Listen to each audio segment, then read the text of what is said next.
I'd like to announce several guidelines for those who will be addressing the council today. Again, this is an on-the-record hearing. This hearing is to decide only if the Landmarks Commission made the correct decision based on the evidence that was presented to it. This means that you must limit your remarks to arguments based on the record compiled by the Landmarks Commission. You may refer to evidence that was previously submitted to the Landmarks Commission. You may not submit new evidence today that was not submitted to the Landmarks Commission, and if your argument includes new evidence or issues, you may be interrupted and reminded that you must limit your testimony to the record. The council will not consider the new information, and it will be rejected in the City Council's final decision. Objections to new evidence. If you believe a person who addressed the City Council today improperly presented new evidence or presented a legal argument that relies on evidence that is not in the record, you may object to that argument. Objections to new issues. Finally, under state law, only issues that were raised before the Landmarks Commission may be raised in this appeal to City Council. If you believe another person has raised issues today that were not raised before the Landmarks Commission, you may object to the Council's consideration of that issue. The applicant must identify any constitutional challenges to the conditions of approval. Additionally, if the applicant fails to raise constitutional or other issues relating to proposed conditions of approval with enough specificity to allow the council to respond, the applicant will be precluded from bringing an action for damages in circuit court. That's it. That's it? Okay, great. Do any members of council wish to declare a conflict of interest? Okay. No council members have a conflict of interest. Do any members of council have ex parte contacts to declare or information gathered outside of this hearing to disclose? I have a specific not ex parte contact to disclose. I met with Historic Landmarks Commissioner Wendy Chung on April 5th of this year. We did not discuss the specifics of this case.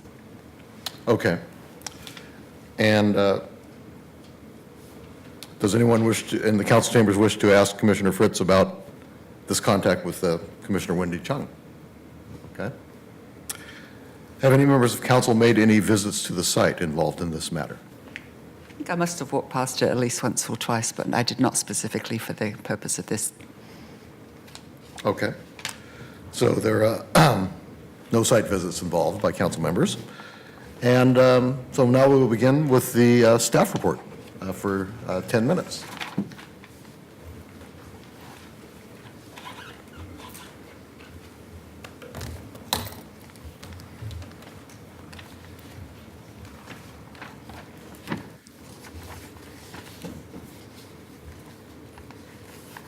All right. Good afternoon, Commissioners. My name is Grace Jeffries.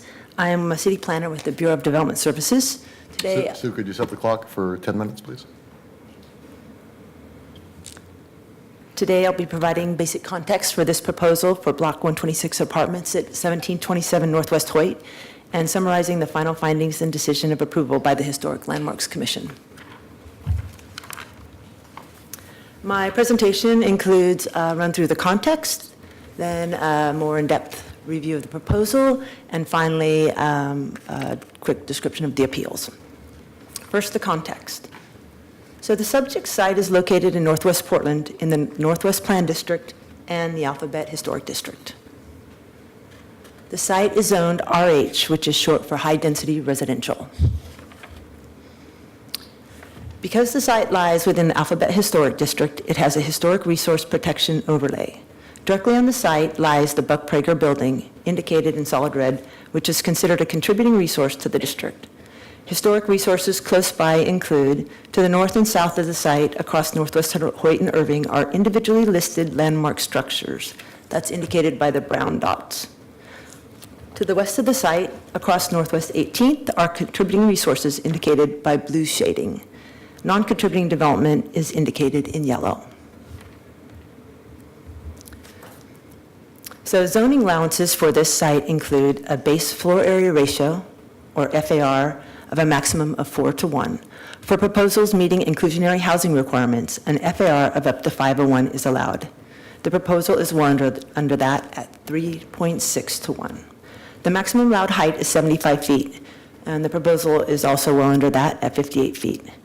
Just as you know, as a note, this proposal is also subject to inclusionary housing requirements under Zoning Code Chapter 33-245, inclusionary housing.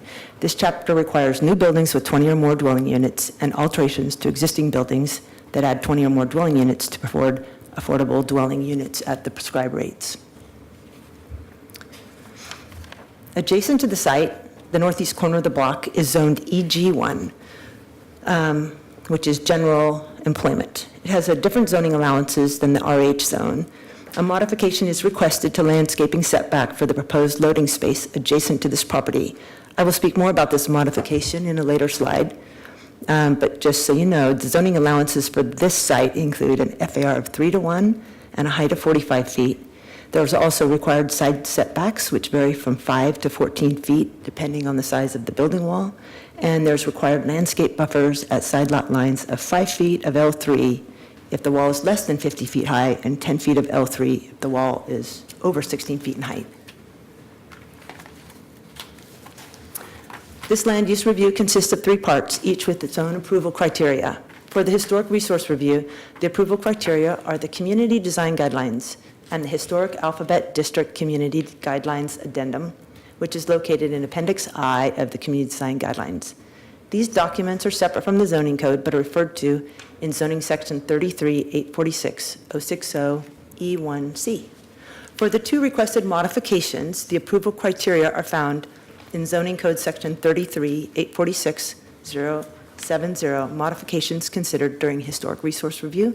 And for the requested adjustment, the approval criteria are found in zoning code section 33-805-040.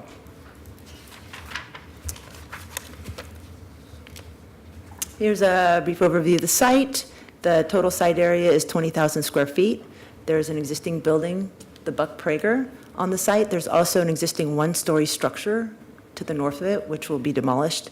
2 surface parking areas, one on the north end and one on the south end of the lot. It has 3 street frontages. It has 200-foot frontage on Northwest 18th and a half-block frontage of 100 feet on Hoyt and on Irving. I'm going to take you through the context really quick, just to get a feel for what is there on site right now. This is a view of the southwest end of the site from the corner of Northwest 18th and Hoyt. You can see the painted brick front of the Buck Prager building facing Northwest 18th, and its exposed red brick side facing the existing surface parking lot to the south. This is a view from Northwest Hoyt showing that side elevation of the Buck Prager beyond the surface parking. And to the right, you can see adjacent residents east along Northwest Hoyt. This is a view of individually listed landmark houses across Northwest Hoyt from the site, which are part of the Trenkeman Houses group. This is a view north on Northwest 18th showing the First Norwegian Danish Church across from North 18th from the site, which is considered a contributing resource. And this is a view of the northwest end of the site from the corner of Northwest 18th and Irving. You can see the existing 1-story wood-framed multi-dwelling building, which will be demolished to the north of the Buck Prager building. This also shows the existing surface parking lot at the north end of the site.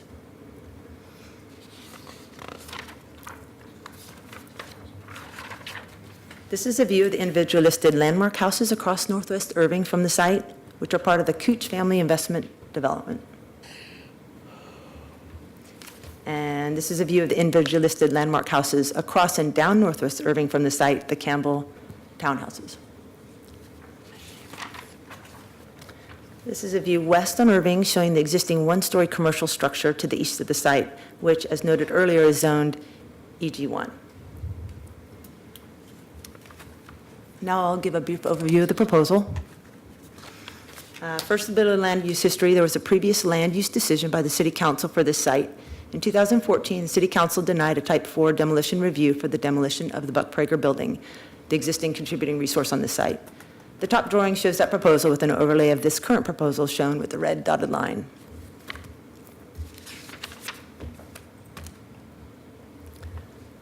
Project history for this current proposal: 3 voluntary design advice request meetings were held with the Historic Landmarks Commission. The applicant was very responsive to the feedback, undertook numerous changes to the proposal, including revisions to massing, height, and design refinements to better respond to the Buck Prager as well as the surrounding neighborhood and the district character. So the proposed development includes 3 structures. There's a 5-plus story north building, that's the building in red brick.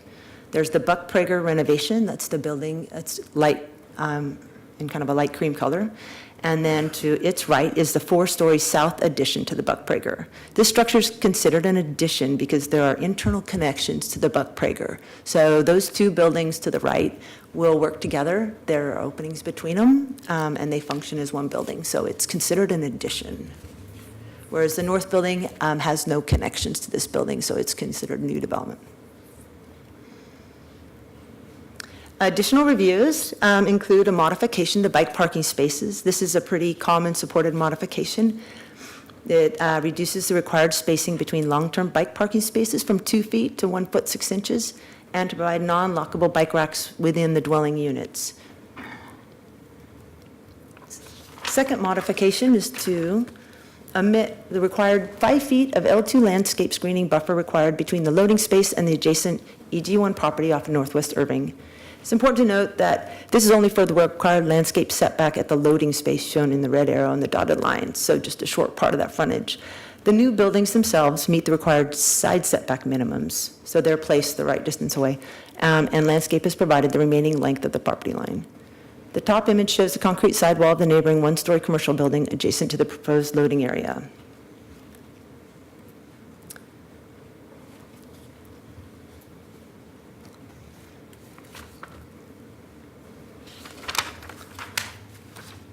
This is a blow-up of that area, just to show that there's actually a required 5-foot pedestrian pathway, as well as the 9-foot required loading space throughout that area. So it's a very tight area.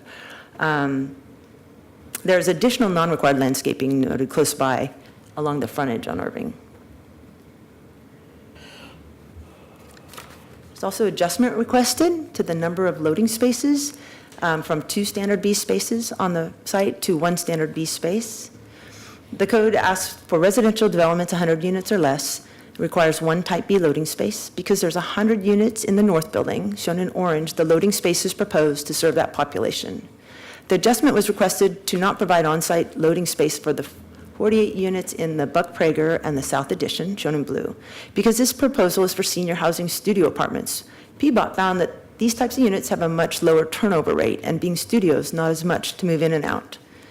Also, PBOT's view of on-site Type B loading spaces has been evolving, and their experience has been that most are not being used for loading, but as trash and recycling area that has curb cut to wheel out the dumpsters. The curb cut for a Type B space is 10 feet wide with 6 feet wide commercial wings. This results in a 22-foot curb space that is permanently lost for private use.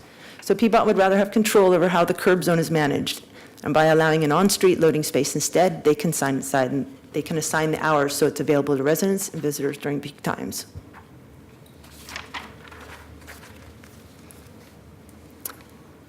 And that adjustment was supported by both BDS and PBOT. The Portland Landmarks Commission voted 5-1 to approve this land use review. Now we'll go into the appeal. The Landmark Commission's decision of approval with conditions was appealed by 2 parties. Both appellants cite 6 guidelines as not being met and 5 procedural issues.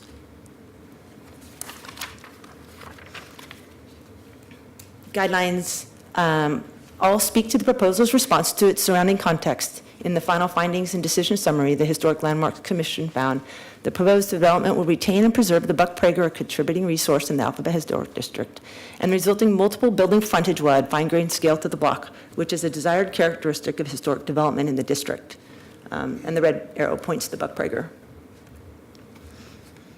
Now there's 5 procedural issues raised by the appellant. I have a response to each one of those. It looks like I might run out of time. Maybe I'll set. Yeah, go ahead. You want me to go through them? Okay. So I might go over my time. Yeah, you already did. The first one is, the application was declared complete when guideline P1 had not been addressed. So BDS's response is that deeming an application complete does not mean a closed record. It means that enough information has been provided on the drawings to begin a full review of the application. Further information can and usually is submitted after an application is deemed complete. There's approximately a 51-day period after completeness to a Type 3 hearing, and it would be an unworkable process if further information was not allowed after application was deemed complete. So the second procedural issue, the hierarchy of regulations was not followed. BDS's response is that the city's hierarchy of regulations gives guidance where regulations conflict. In this case, however, the Landmarks Commission found that no conflict between the historic overlay zone and the base allowances existed. 3, an incomplete history of the site was provided. BDS's response is that this review, regarding the Type 4 demolition review, this review was mentioned in the final findings, the design device request summary notes, and the staff presentation to the Landmarks Commission.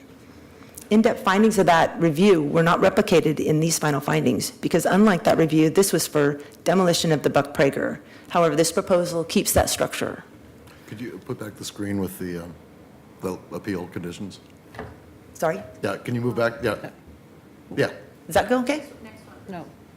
sorry, yeah. Would you like the image of the appeal? No, I think you inadvertently went to the questions screen. sorry. Before you There we go. ran through your, Is that good? Okay, There. sorry about that, thank you. okay.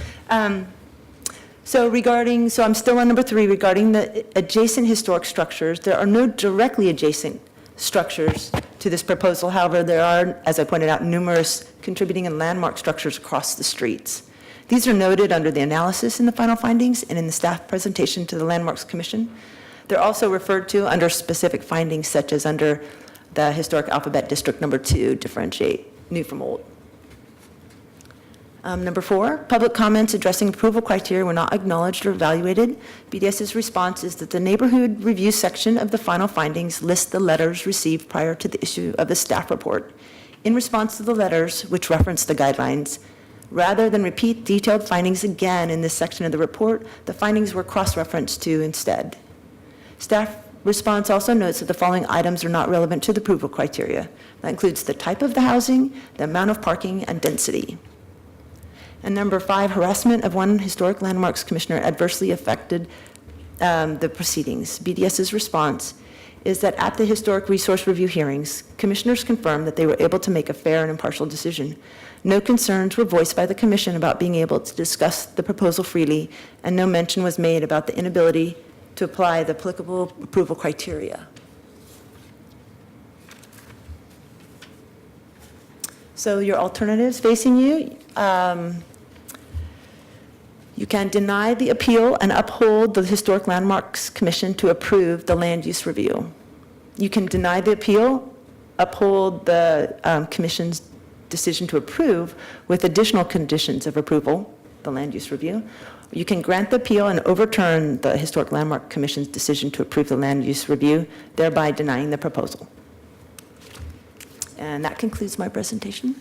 Okay, Do you have questions for me? questions? Thank you for your presentation. That makes it much clearer than just reading the Yeah. hearings officer's decision and the evidence in the record. Regarding the loading spaces, on page 21 of the decision, it says that the a minimum number of, the purpose of the standard for 2 loading spaces is a minimum is required to ensure adequate areas for loading of larger uses and developments.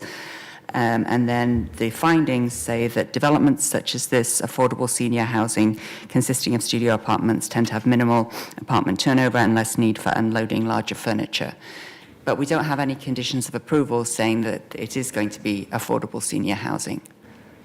Right, and that is something that staff added. I mean, this was an affordable project put forward, so those findings would stand whether or not the term affordable was in there, because PBOT's findings really spoke about the size of the units, not the type of housing. So there are very small senior units, whether it's a small A or a big A, they're very small, so they're affordable, or they're affordable in terms of being supplemented by the Housing Bureau. Okay. So affordable is more along the lines of they're small units, they're residents who live in those type of units don't have a lot of belongings because they're small. So move in and move out, PBOT found really wasn't, they felt that by putting that type B loading space actually was more detrimental, as I'd read through their findings, but Okay. they found it took away more curb space. Okay, but then where will the apartments have their recycling and trash? Well, so recycling and trash are within the building itself. They So are. every floor in the building has a trash room, and so on trash day, I would think the building management would then move that trash out to the street.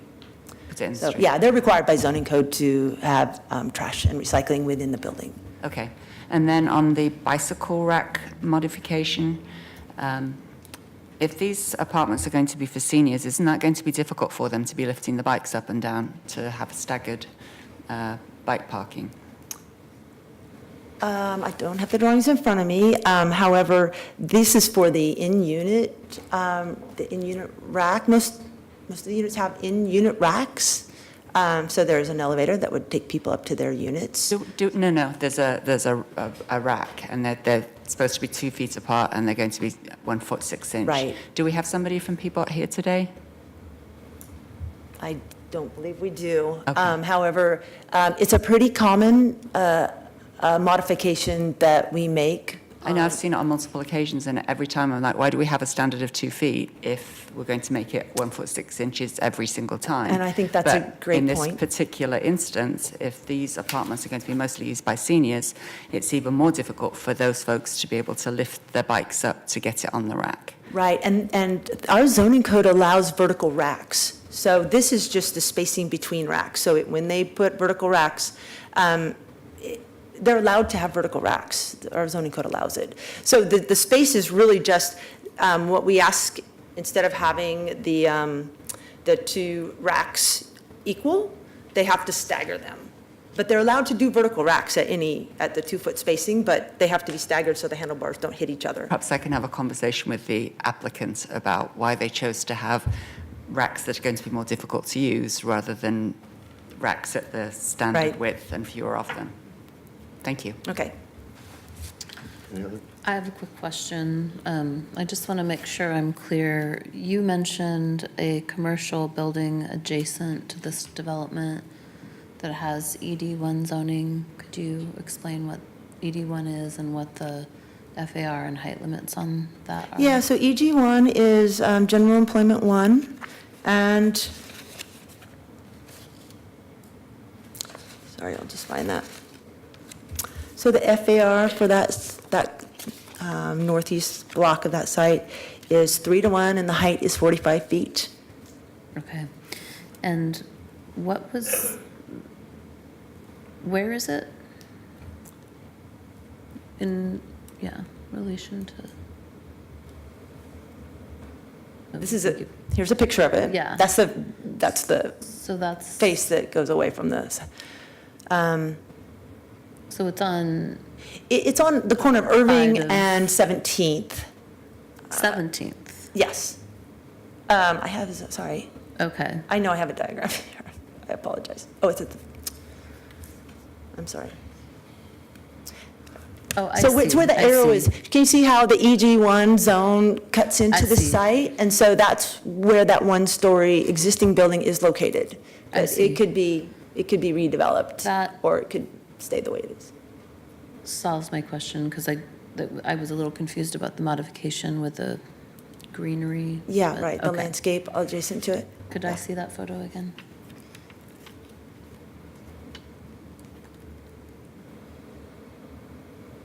So that's the area. The loading space is shown in orange-ish yellow, and the red dotted line kind of swoops around that area. So the zoning code requires a 5-foot landscape setback in that zone,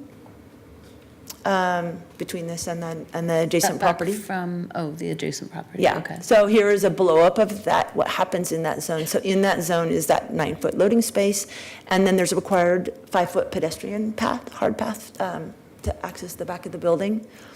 So Okay. it's a tight area. Yeah. The remaining property line, the length of it does have landscaping, but it's just this little top corner. I was disoriented when you were going through Yeah, I this know. slide, so now I totally get it. Vertical Thank and, you. yeah, I apologize. Yeah, I had the same question, so thank you for asking it. yeah, thanks. Okay, well, if there's no further questions, we will hear first from Appellant 1, which will be the Northwest District Association. And if you can,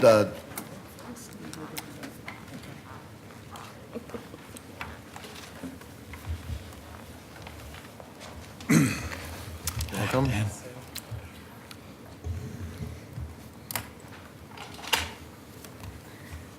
So if you just, when you're speaking, if you can each just give us your name, and then you have a combined 10 minutes, and I believe there's a clock right in front of you there.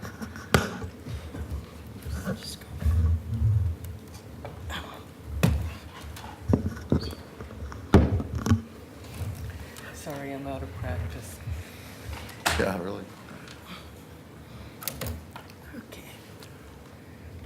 Commissioners, I'm Greg Tyson, co-chair of the Northwest District Association Planning Committee.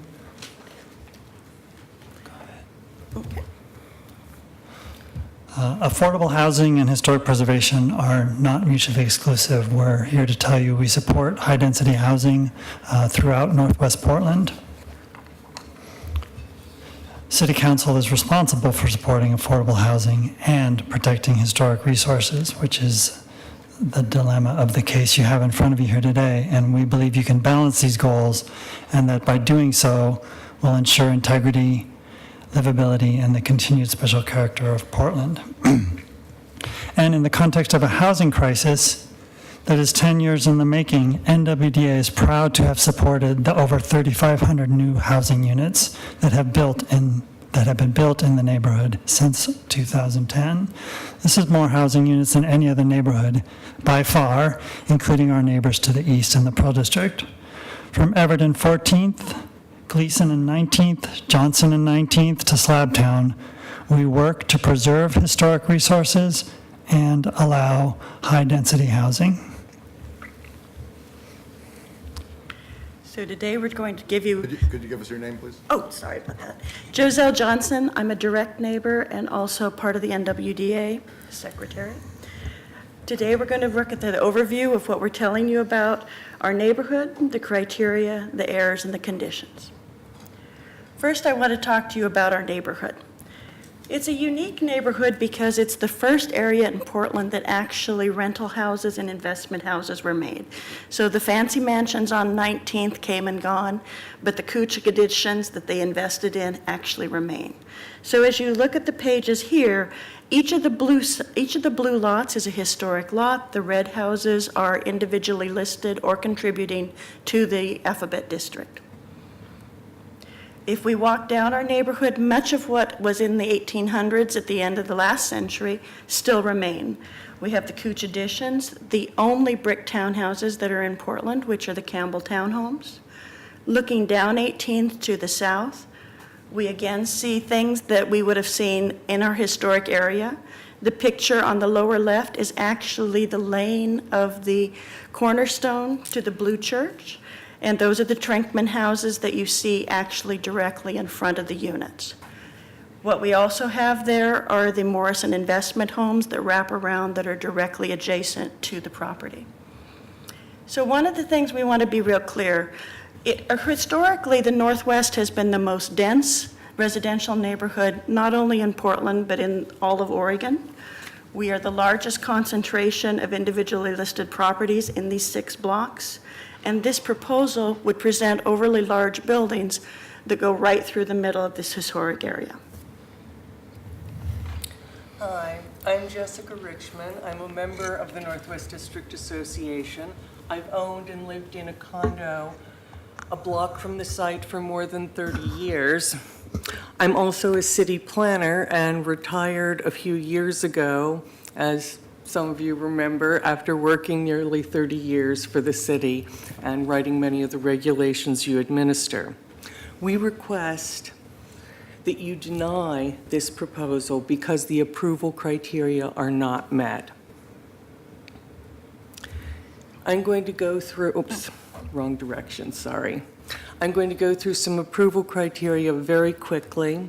Historic Alphabet District Guideline 2, differentiate new from old, the text of the guidelines in front of you.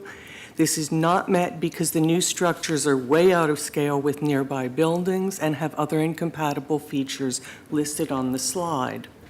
The findings do not even mention the 13 adjacent structures that are individually listed on the National Register and called out in the context statement for this district as shown on your screens. Historic Alphabet District Guideline 3, Hierarchy of Compatibility. The guidelines on your screen, it calls first for compatibility with the original resource, in this case, the Buck Prager building, second with adjacent properties, and finally with the rest of the district. It's not clear whether new development has to meet this hierarchy. However, that doesn't matter because based on the definitions in the zoning code, adding a building to a site where there is already development, in this case the Buck Prager building, is considered an exterior alteration. The findings erred in considering it new development, but it wasn't clear in the findings or the hearing that that's why they were not addressing compatibility with the Buck Prager and the immediate neighborhood, because at no time until a recent letter from the applicant did anybody say, oh, we think the north building is new development. The zoning code, of course, is part of the record, and these definitions are from the record. The north building is an exterior alteration and failed to meet the hierarchy. Regardless, as shown on this slide, neither structure meets the approval criteria, and the hierarchy is not even addressed for the north building. Thank you. Could I interrupt for one moment, please, and you may stop the clock? I just want to thank Commissioner Saltzman for running the start of the hearing. I'm going to assume the responsibilities of the presiding officer at this point, and I'd like to state for the record that I have neither any conflicts of interest to declare, nor do I have any ex parte contacts. But I want to give anybody who is present the opportunity to ask me any questions about that if they have any. Seeing none, thank you. Sorry for the interruption. Okay. Again, the South Edition and the new edition, some more information about the issues of their compatibility and so on. Community Design Guideline P1, again, the text is in front of you, and this approval criterion is not met. You have an excerpt from the desired characteristics statement in front of you, and this design clearly does not comply with the desired characteristics and tradition of the area. This slide shows you more about the eastern edge and the existing urban pattern in that area. Development that responds to the desired characteristics and traditions would be less massive, more to scale of the surrounding buildings and the Buck Prager itself, set back as existing development is, and would pick up more design cues from the many historic homes adjacent to the site. Community Design Guideline P2 calls for designs that reinforce the area's historic significance. This quote from the background statement helps explains what the guideline means. The guideline is not met by sandwiching the Buck Prager building between two overly large buildings or by placing those large buildings in the middle of a nearly intact cluster of historic homes. In relation to this criterion, your previous findings just 3 years ago were for a demolition review, but also addressed in detail what the council thought would be appropriate on that site, which is why we thought they should be included in the staff report and in the commission's decision. Those findings noted the many historic buildings that surround the site, stated that the then proposed 4 to 6 story building was not acceptable for many reasons, including being severely out of scale. That's a quote. We think these findings apply even more so to this proposal. However, they were not even considered as part of this review. Community Design Guideline D6, Architectural Integrity. Again, you have the text in front of you. And again, this criterion is not met, and it's the reverse of respecting the character of the existing building, with new structures totally overpowering the Buck Prager and adjacent historic homes. Again, what I just said about good development applies here. The South Edition has a host of problems listed on this slide. Community Design Guideline D7, blending into the neighborhood. Again, the text is in front of you. And again, the criterion is not met for a host of reasons, primarily the large-scale height, lack of setbacks, and many details.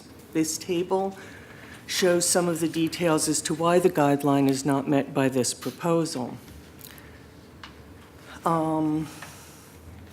There were a number of procedural errors that Grace addressed, or that Grace responded to. We know that there is time for additional information. However, failure to address a guideline entirely, we think, is a reason that an application should be determined incomplete. We request that you deny this proposal, but if you do approve it, excuse me, we ask that you attach a condition requiring that they do what they say that they are going to do, build housing affordable to 60% of median family income. A quick response to Commissioner Fritz's questions. This approval without this condition would not require that the housing be at any particular rent level and would also not require that the units be studios. They could build 2 bedrooms within the shell that's approved. Is there a nexus for this condition? Not directly in the approval criteria, but certainly in the way this proposal has been presented, discussed, reviewed, and considered.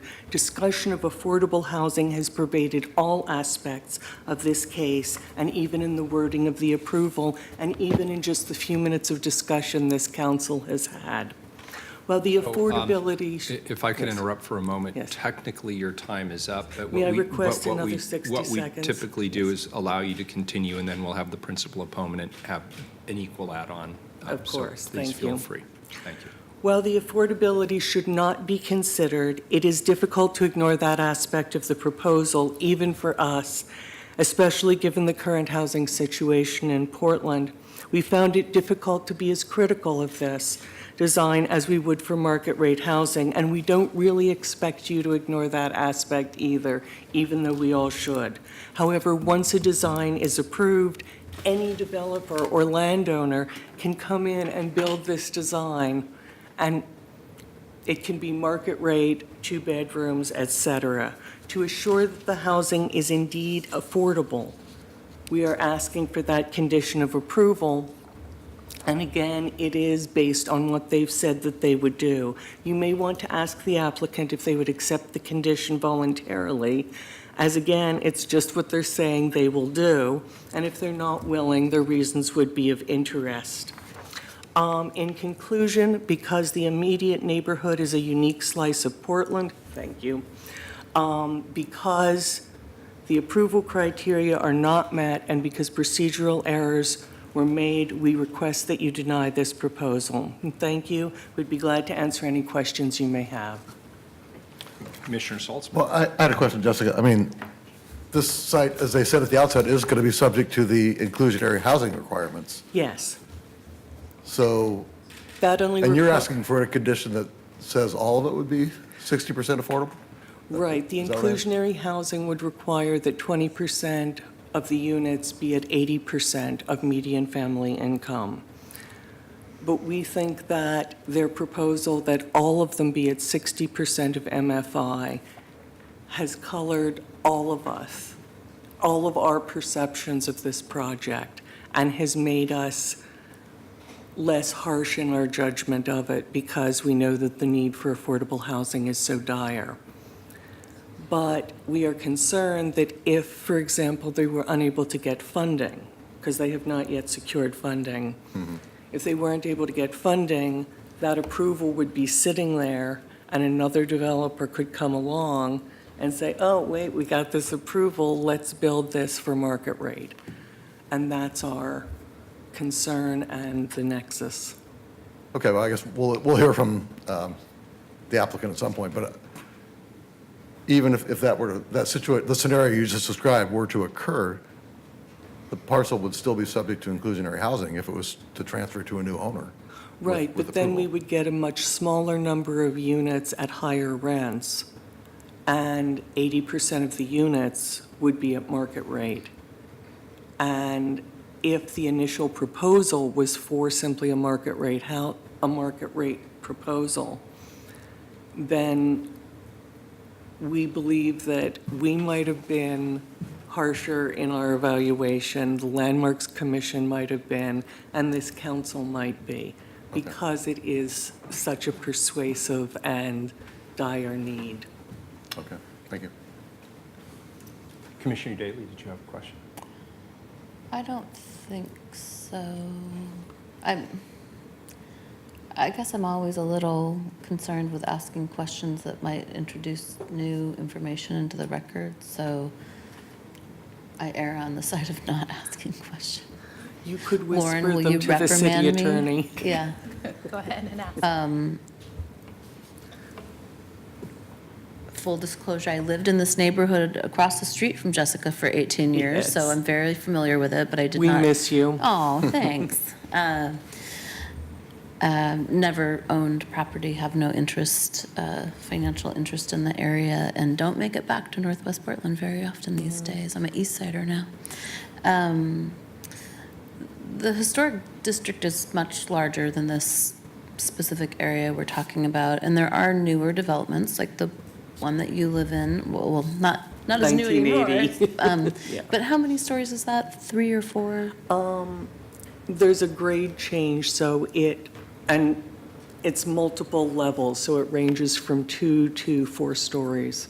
And then there was a redevelopment on the southeast corner of 19th and Hoyt. How many Park blocks is that? 19. Yeah. That is I mean, 6 stories. stories, yeah. And at the time, Mr. Joslin, who was in charge of the design section of BDS, erroneously told the Landmarks Commission that they did not have authority to reduce the height or floor area, even though that was not true, and he later changed his mind on other cases, and I clarified the code to make it super crystal clear instead of just crystal clear that they had the authority.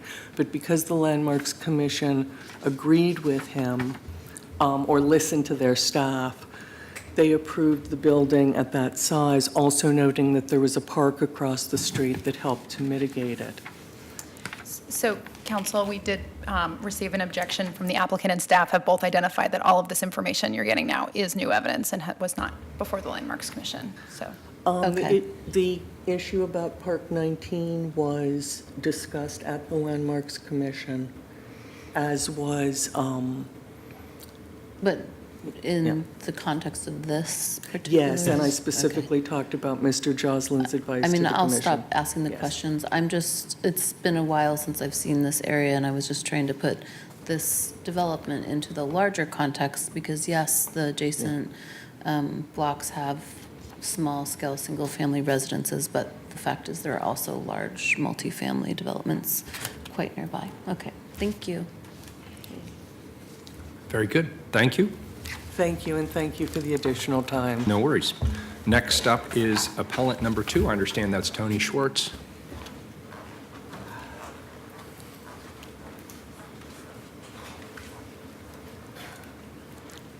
Thank you for being here, and if you can keep it as close to the 10-minute time frame as possible, I'd appreciate it. Any extra, I will add on to the additional 2 minutes and 3 seconds that the principal opponent will have. Thank you, Mayor. My name is Tony Schwartz. I appreciate the opportunity to be here today. Commissioners, I am an appellant, and I would assert that this case is ultimately about fairness. It's about equal justice under the law, no more and no less. The law must be applied equally, uniformly, without passion or prejudice. As now Yeah, deceased I'm going to develop... have to have you stop for a second because the Oh, clock's I'm not running sorry. yet. Is it distracting? Sorry. No problem. Oh, where's Sue? Oh, and Mike? Oh, there she is. Oh, she's working on the technology. One moment. Sorry, Mr. Schwartz. No, that's fine. Thank you. So I was We gonna were say- listening to that first part, so you got an extra 20 seconds or something. Oh, and I was about to say the time didn't start, so we...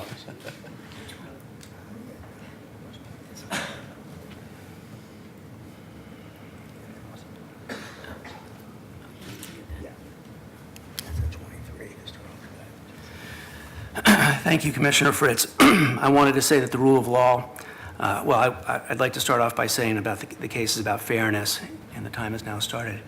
As now deceased developer and preservationist Art DeMiro stated after the final vote on the Blanchet House, we need to be blind to the applicant and the mission. The rule of law requires that commissions, city councils, judges, reviewing bodies apply the law consistently without favor and are blind to the applicant's relative worth or goodness. Otherwise, the law will be used to reward some, suppress and harm others, and contribute to an increasing distaste and distrust with our system of government. I suggest that in this case, the political winds surrounding housing and the applicant's goodness or worth overwhelm the Portland Historic Landmarks Commission and has the power to overwhelm the City Council. I heard today for the very first time from staff that the affordability that the applicant has been proposing is not essentially below market rates. They are affordable in the sense that they are cheaper than normal. We had never heard that in the 3 DARs or the land use application. That's the first time I heard that. I will tell you that the burden of proof is on the applicant to show with substantial evidence that each and every element of the applicable approval criteria will be satisfied or has been satisfied. I think some background is important in this matter. This site has been addressed by this body before. In 2014, the landowners and the applicant requested for demolition of the Buck Prager building and a replacement building on that site of 4 to 6 stories. There was a substantial amount of time and energy that went into opposing the demolition of the Buck Prager and opposing the replacement of the 4 to 6 story, saying that it was out of character and overwhelming within this unique site that has 13 individually listed landmark homes. This city council, after the Landmarks Commission agreed to not demolish the Buck Prager, this city council also agreed. And in its findings, it spent a substantial amount of time saying that the 4 to 6 story replacement building was severely out of character. I use those words because those were this body's words. And I want to go through it not only for you folks, but also the folks in the room and who may view the record. On page 23, the findings state the proposed replacement building would not enhance the character of the neighborhood as it is wholly incompatible with regard to its proposed scale, massing, form, and character. On page 25, this body stated, council also noted that the existing building is appropriately scaled for the historic district, and the proposal to demolish did not include a compatible replacement building, particularly with regard to the adjacent landmarks. On page 25, I'm sorry, I think we went to page 25 too quick. That was on page 24. On page 25, where we are now, the existing historic building and the existing non-contributing resource are considered small-scale developments. The proposed replacement building is a rather large-scale development at 4 to 6 stories tall. A smaller scale and more appropriately scaled development would potentially include 2 to 2.5-story row house-type development, which takes cues from the neighboring landmark buildings. Again, the council noted that the RH Bay Zone was not necessarily an entitlement, and new multi-dwelling developments, while generally desirable if located within a historic district, must be compatible with the surrounding historic resources. On page 27, this body stated the compatibility of the proposed replacement building should be considered primarily with regard to its compatibility with the landmark structures rather than other nearby buildings of lesser significance. The proposed replacement building is not integrated with the existing urban fabric and is not set back from the street. It does not feature intricate architectural detailing, and most significantly, it is much taller and more massive than the modest landmark residential structures in the immediate vicinity. And finally, on page 30, in its conclusions, this body stated, while the existing historic building is an appropriate scale for the adjacent properties, i.e. the Buck Prager, the proposed replacement building is severely out of scale and character and would significantly detract from the historic character of nearby landmarks. That proposed replacement building was 4 to 6 stories. This building that is being proposed is 4 to 5.5 stories. In particular, you can look at the site, you can look at the drawings, look at the north building. The north building starts at 58 feet to 60 feet on Northwest Irving. It's a 58 to 60 foot square. The replacement building in 2015 that this body said was too big started at 4 stories and stepped back to 5 stories and then stepped back to 6 stories. The building now on the north side of the site likely has a larger FAR than the proposed replacement building that you denied in 2015. I would tell you that many people spend enormous amounts of time enormous amounts of time in 1999 and 2000 setting up the Alphabet Historic District. And many of those same people were involved in 2015 and are involved today. That's why I'm here, to tell you that in our opinion, in my opinion, that it is unfair. It is unfair to all of those people. It's unfair to the district. It's unfair to the city to once again try to push through a 4 to 5.5 story building when this body said essentially that kind of building is too big. Affordability was draped all over this program. I always assumed that they were trying to promote 0 to 60 MFI. Every single unit in this building is a studio. Every single one. Of course, it's going to be affordable in the sense that it's cheaper than a 1-bedroom or a 2-bedroom, and of course we need housing. But I don't want to get into that argument because right now we're talking about the criteria, but make no mistake about it, there's not a single person that doesn't want development on that site, not a single person that's happy that the Buck Prager will be seismically upgraded and rehabilitated, and not a single person that doesn't want truly affordable housing there, or affordable in the sense that it's cheaper than normal. There's more background. This is all on the record. This commission, at least 2 folks were here in 2016 when Joe Zender promoted right zoning, the north side of Gleason and the Alphabet Historic District from 4 to 1 to 2 to 1. So there wouldn't be an incongruity between base zoning and overlay zoning. This body declined that request, essentially, in my opinion, punting the zoning conflict. So the punt went back to landmarks in 2017 with this current program.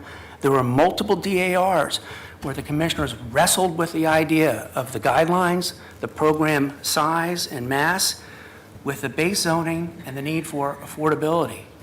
Multiple commissioners were concerned at the very last DAR that the north building in particular was too large, that it was overwhelming. 3 commissioners specifically said that. Yet in the final vote, it was 5 to 1. I don't know what happened, but I would suggest to you the political winds of housing and affordability overwhelmed the commission. That's why in the final findings, there is replete references of affordability. Affordability is not a criterion. It's not a criterion. I would argue finally on that point that if this body approves this current program, its decision would be arbitrary and capricious, given its 2015 findings.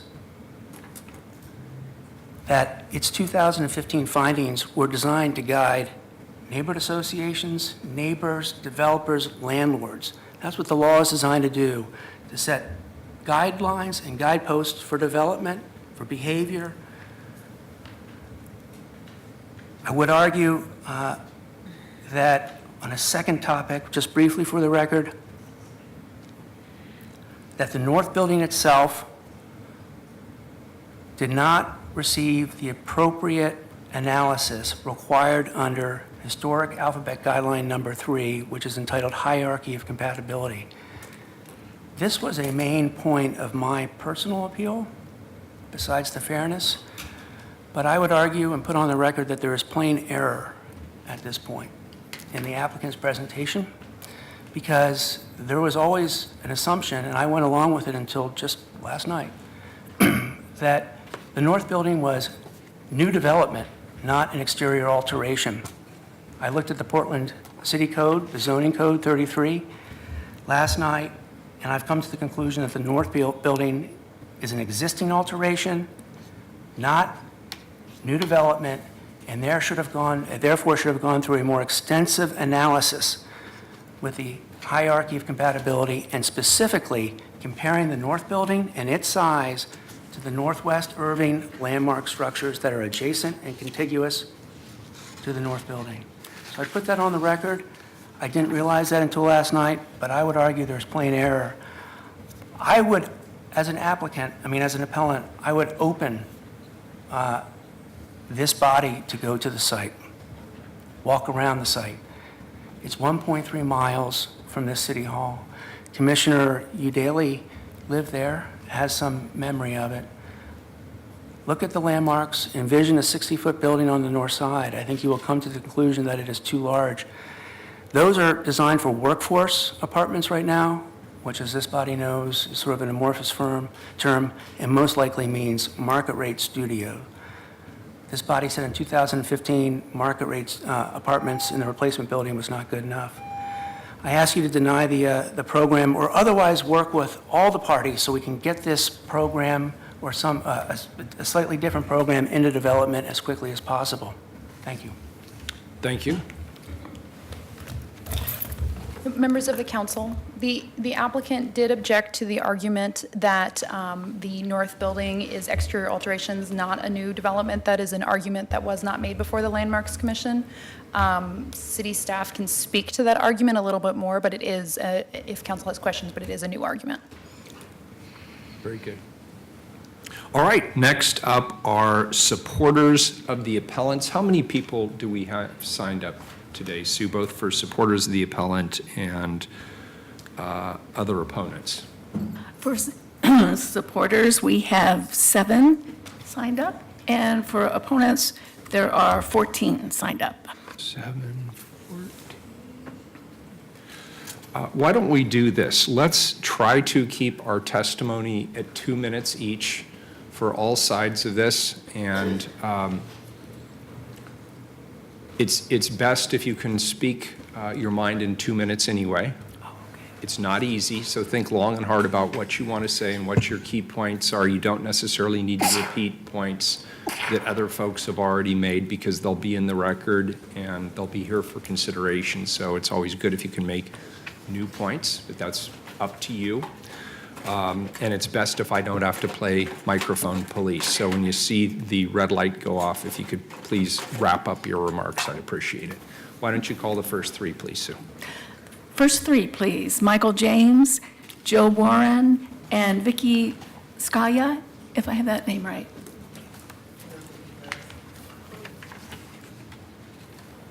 Thank you for being here. Good afternoon.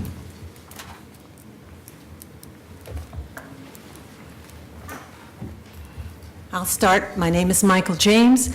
I am a 20-year resident of Portland. I live 2 blocks from this project, and I'm delighted to have an opportunity to speak to you. I testified before the Landmarks Commission. I've been to meetings. I am not a member of Northwest District Association. However, I am here today because I strongly hope, as I testified and as I wrote all of you in an email, that you will hold back on approving this.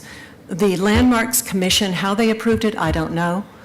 They certainly disregarded their criteria in terms of scope and compatibility, and I really hope you will come out and walk this block.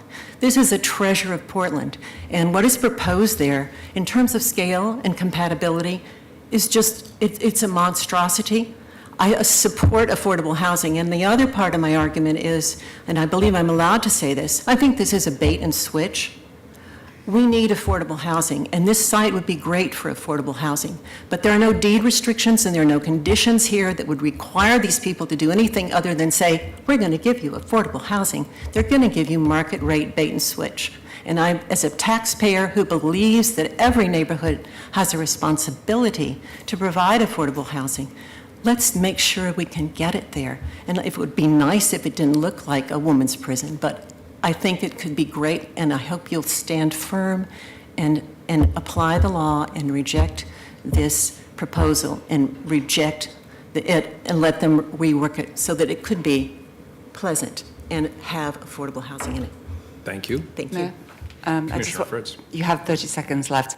I wasn't able to read your email because we're not allowed to read things that are outside of the record. So for anybody else who has sent me information, I usually try to read things ahead of time, but for this I haven't. So was there anything else that was in your email that you wanted to make sure the council is aware of? I primarily had the 2 arguments because having attended a number of meetings, I never really understood that they were going to push the affordable housing. And when the Landmark Commission approved this, I was flabbergasted because the testimony was so strong that they were totally not meeting any of the criteria for this building. Thank you. Yeah, and please come see it. Come walk in our neighborhood.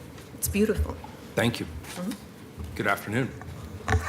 Good afternoon, Mr. Mayor and Commissioners. My name's Jill Warren, and I own the 10 units of rental property across the street in the historic church and parish. When we bought our buildings, we received a 59-page document from the Department of the Interior of Standards and Guidelines for Rehabilitating Historic Buildings. And I printed out copies for you to review. They're very restrictive covenants. One is limiting any new excavations adjacent to historic foundations to avoid undermining the structural stability of the building or adjacent buildings. When Park 19 was pile driving for new construction a block away, the pounding loosened the pipes in my building on Hoyt, causing leaks. I had to hire a plumber to tighten them up. My historic church is across the street on 18th Avenue, and I'm concerned about damage to the stained glass windows that were brought over on a ship in the late 1800s by Norwegian immigrants, or other structural damage. My historic buildings are fragile. We've testified in front of the Historic Landmarks Commission several times, and they've concurred with us time and again until it was announced that the new construction would be used for affordable housing. Nowhere in the standards for rehabilitation grants exceptions to the covenants based on who the tenants are. The standards are so restrictive, I'm not allowed to make major changes to my buildings due to their historic status. And the historic rentals are the last bastion of affordable housing in that area. My top rent for a two-bedroom is $1,650 a month. Park 19, their top rent is $4,500 a month. So we're caretakers of these historic landmarks, and we need to maintain their value. Massive new construction would dwarf surrounding buildings and compromise the neighborhood. I see tour groups taking pictures and admiring the architecture. Massive new construction would dilute the historic value, and once it's gone, it's gone. Thank you for your time. Thank you, appreciate it. Good afternoon. Good afternoon, my name is Vicki Scria. I live across the street in one of the Trinkman homes. I want you to know that I'm an ardent... One moment, I'm not sure the mic's working. Oh. And we'll restart the clock I'm for sorry. you. Did I lose my 10 seconds? Not at all. Okay. My name is Vicki Scria, and I live across the street in one of the Trinkman homes. I want you to know that I'm an ardent supporter of affordable housing, have been so for 40 years. I've worked in the field. I have been an affordable housing consultant, a housing and homeless services manager at the state, and a director of permanent supportive housing evaluation project, and have talked to a lot of, it was part of my job, talked to a lot of people that live in housing. I'm asking that you reverse the HLC decision and deny the proposed design. I commented extensively in my comments that are on the record, and you've already heard like what some of the main points are, why this design does not meet the criteria. I wanted to talk a little bit about how expensive it is to build affordable housing these days. When I was a housing consultant and worked on several complexes that still exist today in Portland, I had a straightforward, no-frills approach. What I tried to do was roll up my sleeves, look at all the requirements, make sure that before I moved a project forward, that it moved forward, that it met all the requirements. And I guess I feel not very good that this project has taken so long, that there's been so many meetings with teams of lawyers where neighbors have been accused as NIMBY when we really support an affordable housing project and would love to see one that is at an appropriate scale. On the record, there's been shared two projects that NHA previously did. One is the Oak Ridge project in Lake Oswego that has 45 subsidized spacious one-bedroom apartments on a 29,000 square foot lot. Then there's the Alma Gardens project in Hillsborough that has another 45 spacious one-bedroom apartments on a 31,000 square foot lot. Just in comparison, this has 147 units, all scrunched down on a 20,000 square foot lot. I think we could stop wasting a lot of time, be much more straightforward, get those units on the ground if all the criteria are met. If it's not, and this project moves forward, there's going to be continued obstacles because the federal funding subsidies that might be applied for require adherence to federal standards like Jill mentioned, and what was approved under the criteria are not inconsistent with those federal standards. So thank you. Sorry. Thank you. And next, we have Dan Anderson, Richard Uren, Jessica Richmond.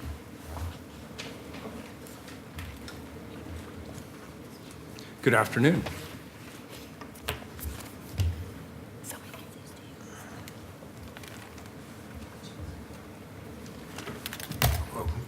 If you'd like to go ahead and start, sir, you may. Sure. Mr. Mayor, Commissioners, I'm Daniel Anderson. I live 2 blocks from the project site. I've lived in this neighborhood since 1981, both as a renter and as an owner. I support the development of scale-compatible, bona fide affordable housing in my immediate neighborhood. The proposal before you today is unlikely to deliver either of these outcomes. Because of this, the City Council should reverse the landmark decision and deny this proposal. You should do this for two reasons. First, the development fails to meet multiple mandatory review criteria in the community design guidelines and in the Alphabet Historic District addendum. Secondly, the proposal and the record, while making repeated references to the project as being affordable housing, includes no protections to ensure that the result will be anything other than full frontal market rate rental housing. The council should take steps to immunize itself and the public from being party to a bait and switch scenario wherein the council is baited to overlook dubious design and massing aspects of the proposal because the proposal might supply affordable housing. In today's development cost environment, delivering affordable housing depends on access to significant public subventions.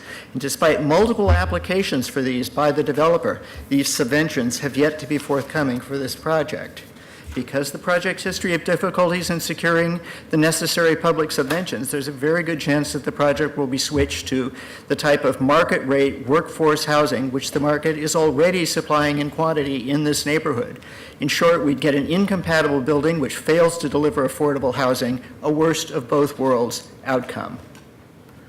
The council could immunize itself and the public against such a bait-and-switch outcome by requiring the applicant, as a condition of approval, to enter into a recorded long-term affordable housing restrictive use agreement prior to the issuance of a building permit.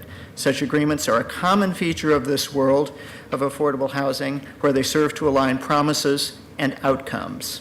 Thank you. Thank you. Good afternoon. My name is Richard Uren. My wife and I have lived on the corner of 18th and Irving for 24 years.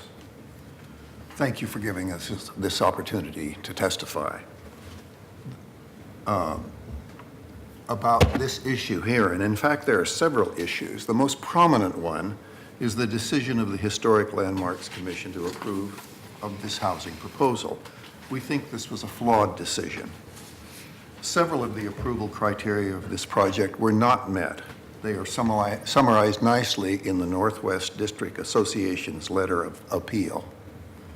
Both proposed buildings are incompatible in size and design with the historic context of the surrounding neighborhood, which on just 2 streets, Hoyt and Irving, contains 13 houses on the National Historic Register.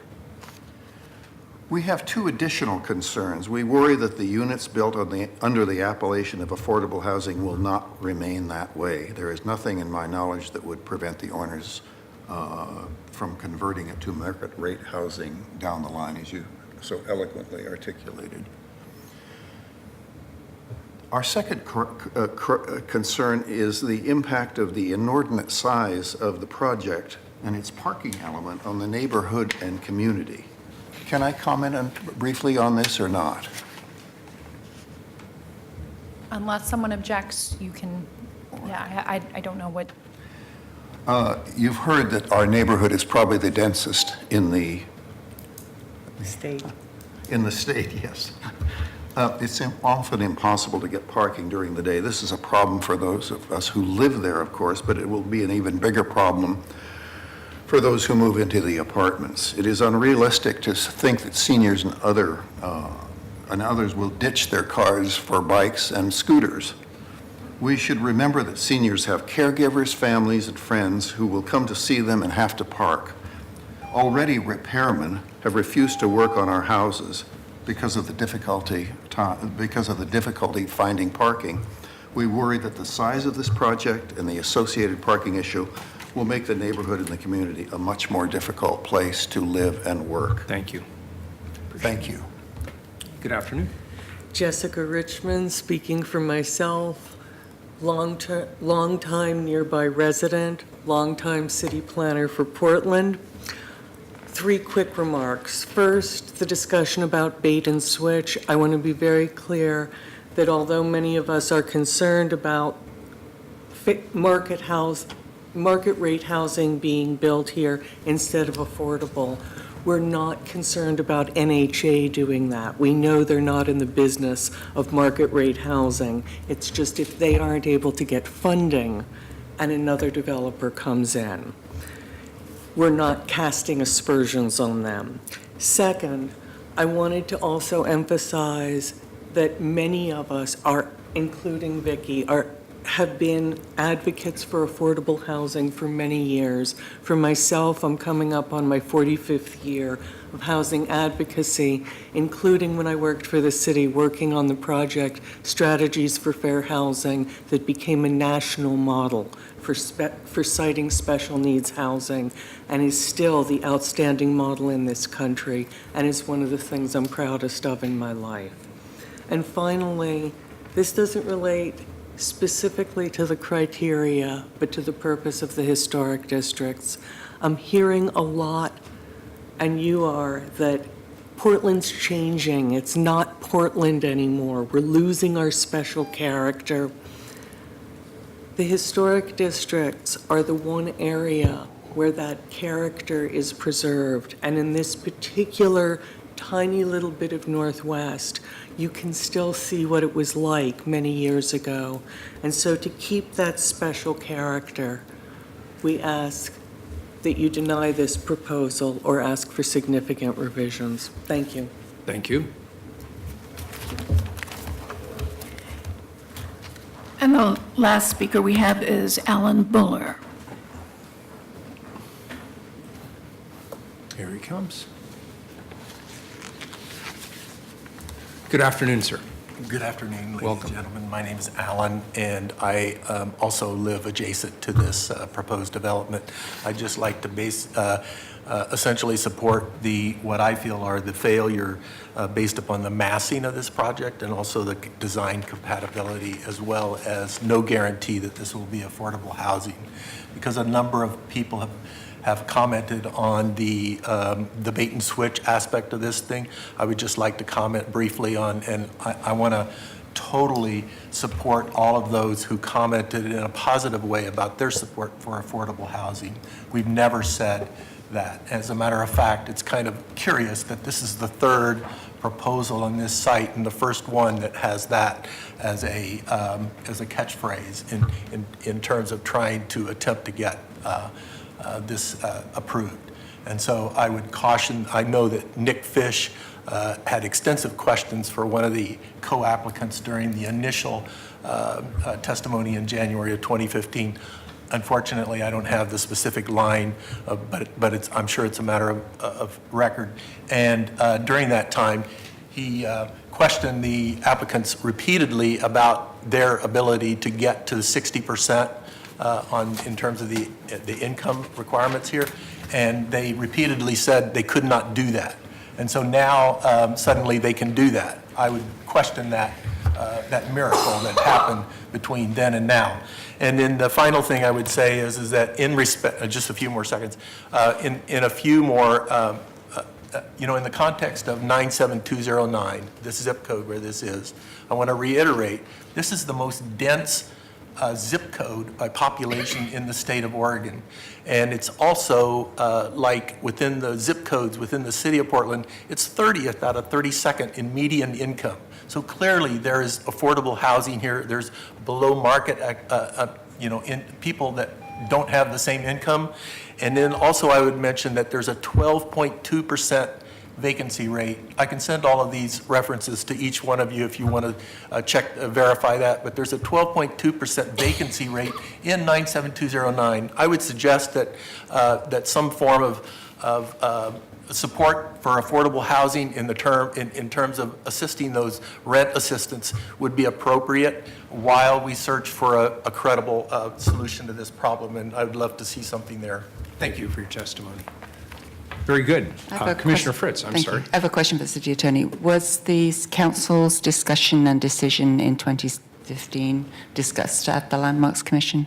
That's a question for staff. Can I'll staff ask. speak to that? I'll ask you later then. Hi, Hillary Adam, BDS. The council discussion wasn't part of the Landmarks discussion for this case, but the council decision for the 2014 demolition review, that was added to the record. Okay, So the findings for that are in the record. thank you. I also have a question, and I believe I know the answer, but was there any increased benefits as far as FAR or height or any of these modifications tied to an affordability requirement or promise? I don't believe, I didn't I don't think so. believe so. Okay, thank you. But they're not asking for any. Well, but I'm just getting the sense from the testimony that there's a belief that this project's being allowed to go forward when it wouldn't otherwise be because of the promise of affordable housing. it's actually under the maximum FAR. Yeah, thank you. So I think the concern is that the design criteria and the historic landmarks criteria have been kind of, the question is, have they been ignored because it's been promised? And so that was kind of part of my questions for the modification for the loading dock, and your good question about the landscaping as to whether that plays in. So if I could muse aloud on this same theme, we have no way of knowing intent, obviously, other than looking at the criteria themselves and determining whether or not we believe that this is consistent with the criteria, the design criteria. And, I mean, can we have any kind of conversation at this point, or should we move forward and save it for the end? Yeah, it might be worth saving council discussion until after you hear from the applicant. Very good. Next up, the principal opponent. You have 30 minutes plus 2 minutes and 3 seconds, should you choose to take it. Again, name for the record. Names for the record. Thank you.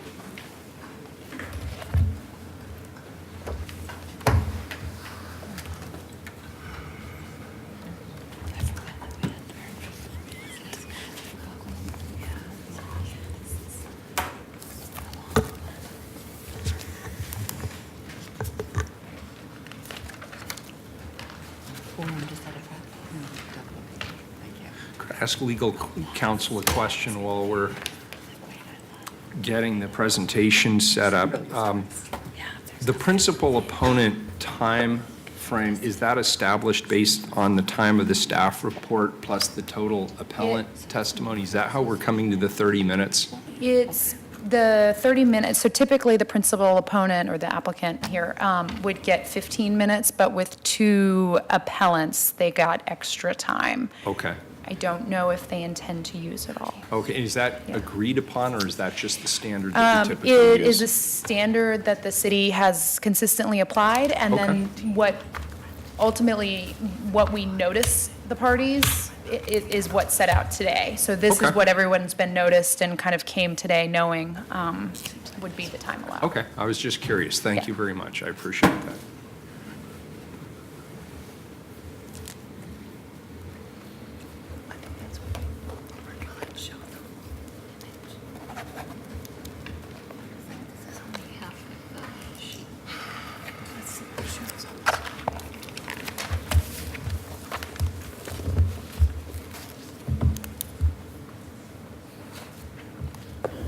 Is it good to go, Sue? Is it working?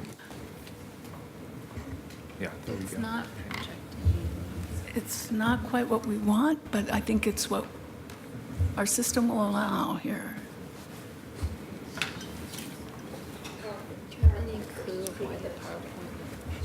Is there a teenager in the house? I was going to say.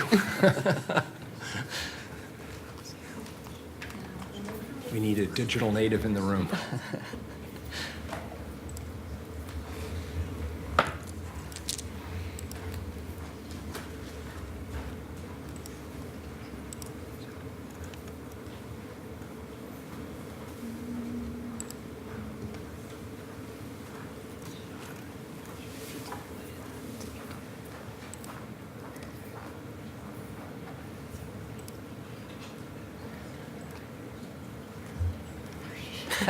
Oh, you were so close. Uh-oh, what are we going to see here? Sorry, Sue. Can you come do it again? Oh. I figured out how to shrink it, but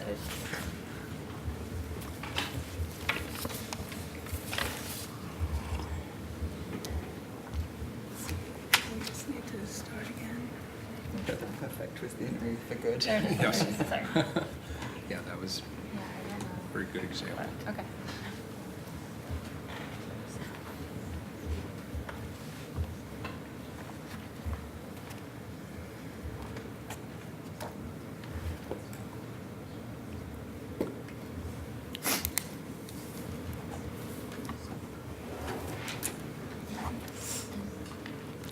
Sue, if you want, why don't you move it up to 32 minutes, just because there was, the appellants took a little extra time.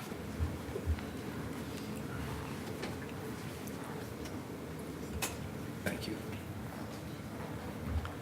So, thank you and good afternoon. My name is Cosette Tran Cafe. I'm with the law firm of Lane Powell, and we're a land use counsel for the applicant, Northwest Housing Alternatives. We've submitted a detailed written response to the legal issues raised in the appeals, and I'll be available to answer any questions you have on those. But because this review is really focused on the project design, our design professional and applicant are going to handle the bulk of the presentation today. First, you'll hear from Trell Anderson. He's the executive director of Northwest Housing Alternatives. He'll give a brief background on the organization and an introduction to the project. And then Michelle Black with Carlton Hart Architects will explain the research that went into the project, that went into getting to know the historic Alphabet District, and she'll walk you through the design process as well. And then Michelle and I will address the specific legal issues raised in the appeal and the additional issues raised today as well. Thank you. Good afternoon, Mayor Wheeler, council members. My name is Trell Anderson. I'm the executive director of Northwest Housing Alternatives. We're an affordable housing developer of 1,800 units across the state. We introduced this project initially as affordable housing because we wanted to provide transparency to our intentions at the site. Yet our landmarks process has focused on the design and compatibility. The ideal is to provide affordable housing in a high opportunity area that will provide access to transit, shopping, jobs, education, healthy foods and services, all while reducing the need and expense of a car. These are also the policy goals of the City of Portland. We appreciate all of the comments here today in support of affordable housing. Northwest Housing Alternatives has experience with adaptive reuse and upgrade of historic properties such as what we've proposed here. We're neighbors with two historic properties in the Alphabet District, the Roslyn and Victorian Inn Apartments, and one asset in the Piedmont neighborhood called Rosemont. My point here is that we're not new to this, and we're committed to historic preservation. This project is complicated, and the fact is not taken lightly. We understand the process, and we invested the time and resources to submit a compatible and compliant development proposal. The team undertook an extensive amount of research and outreach that influenced the design before you today. The design process was developed and refined. The design itself was developed and refined over a course of essentially 2 years and included numerous meetings with BDS staff and stakeholders, 3 meetings with the neighborhood, 3 DARs, and 1 historic resource review before being approved by the Historic Landmarks Commission. By listening to stakeholders, we made changes, additions, and amendments. We also made concessions. One example is that we first brought forward a 6-story building for the north building, but after feedback, listening, and consideration, we made changes, including the elimination of a full story and the loss of 14 to 17 total units, as much as 10% to accommodate.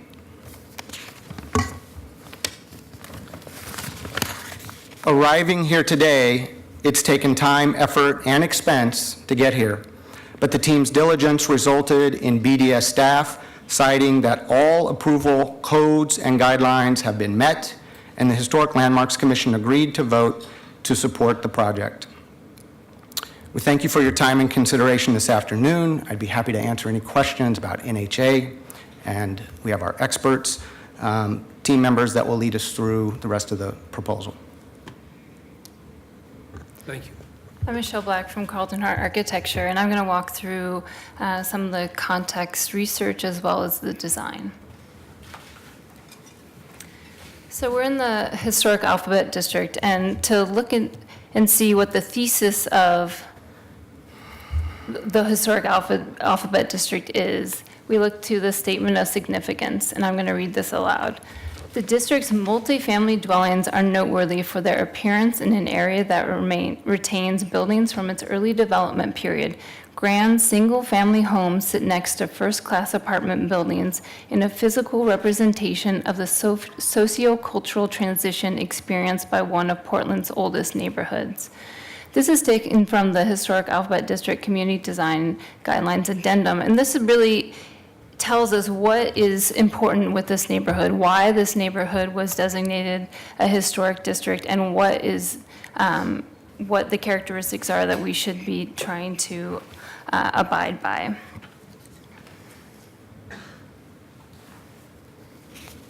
So this is the immediate context. You've heard the neighbors speak about this, the context. On the map, the site in red is us. And just to go quickly, you've seen many of these images before.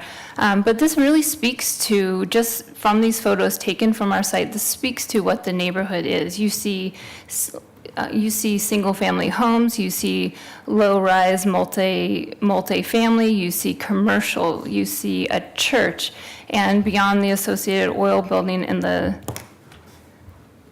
here, you see multifamily.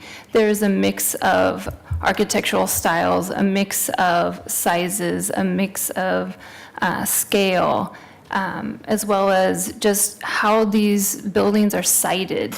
So residential buildings typical are set back from the sidewalk, whereas commercial buildings and larger multifamily buildings are sited right up to the sidewalk. This is the diversity of the neighborhood.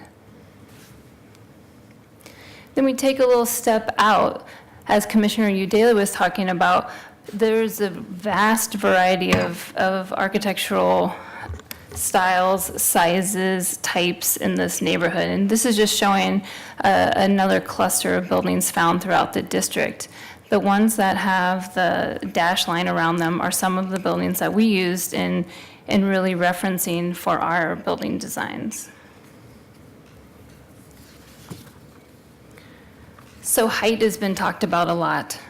This is a map of the district, and it has been color-coded for heights. Gives you a sense of where we are in the district. So we're this red rectangle over on the east side.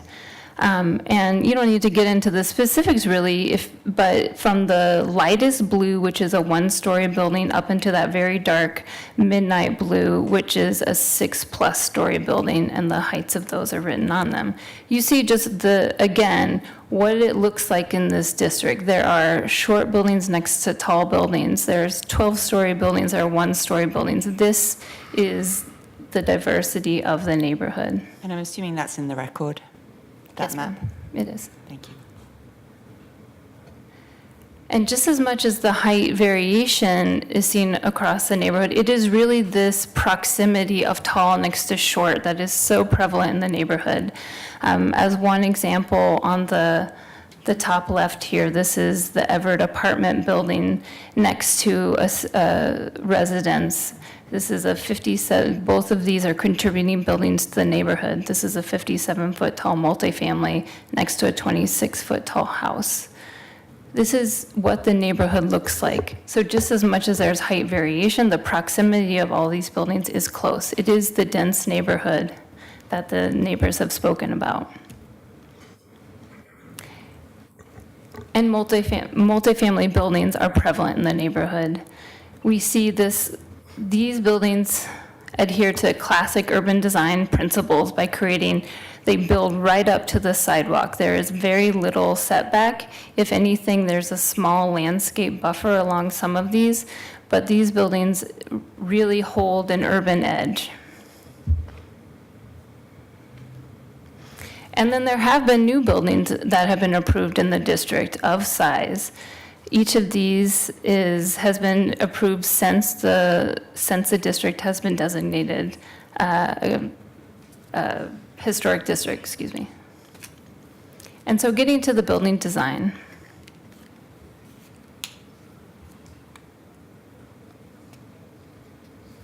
Okay.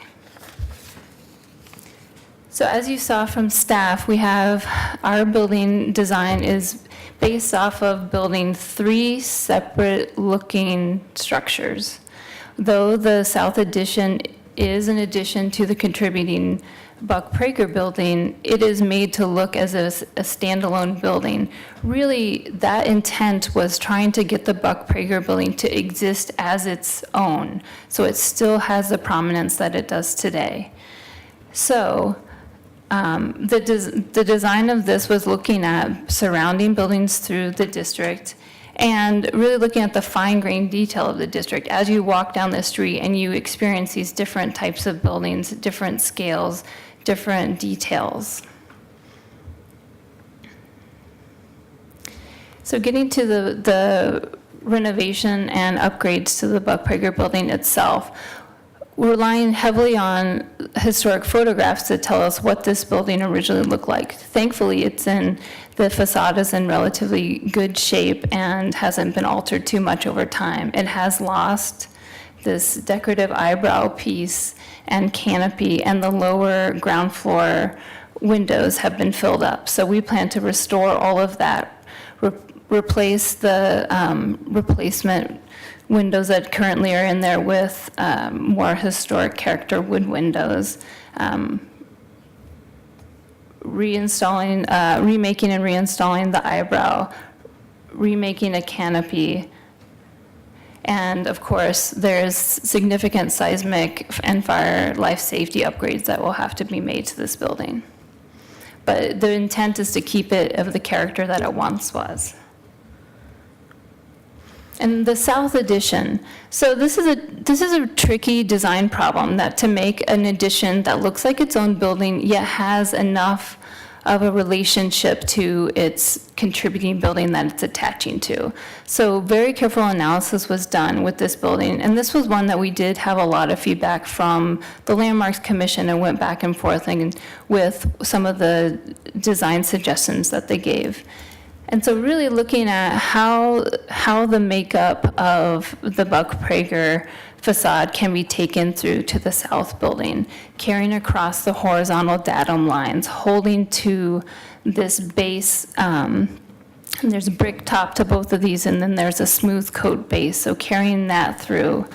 And then also there's this very specific rhythm, 4-foot rhythm of solid versus openings that carries across this symmetrical facade, and continuing that in the south addition as well.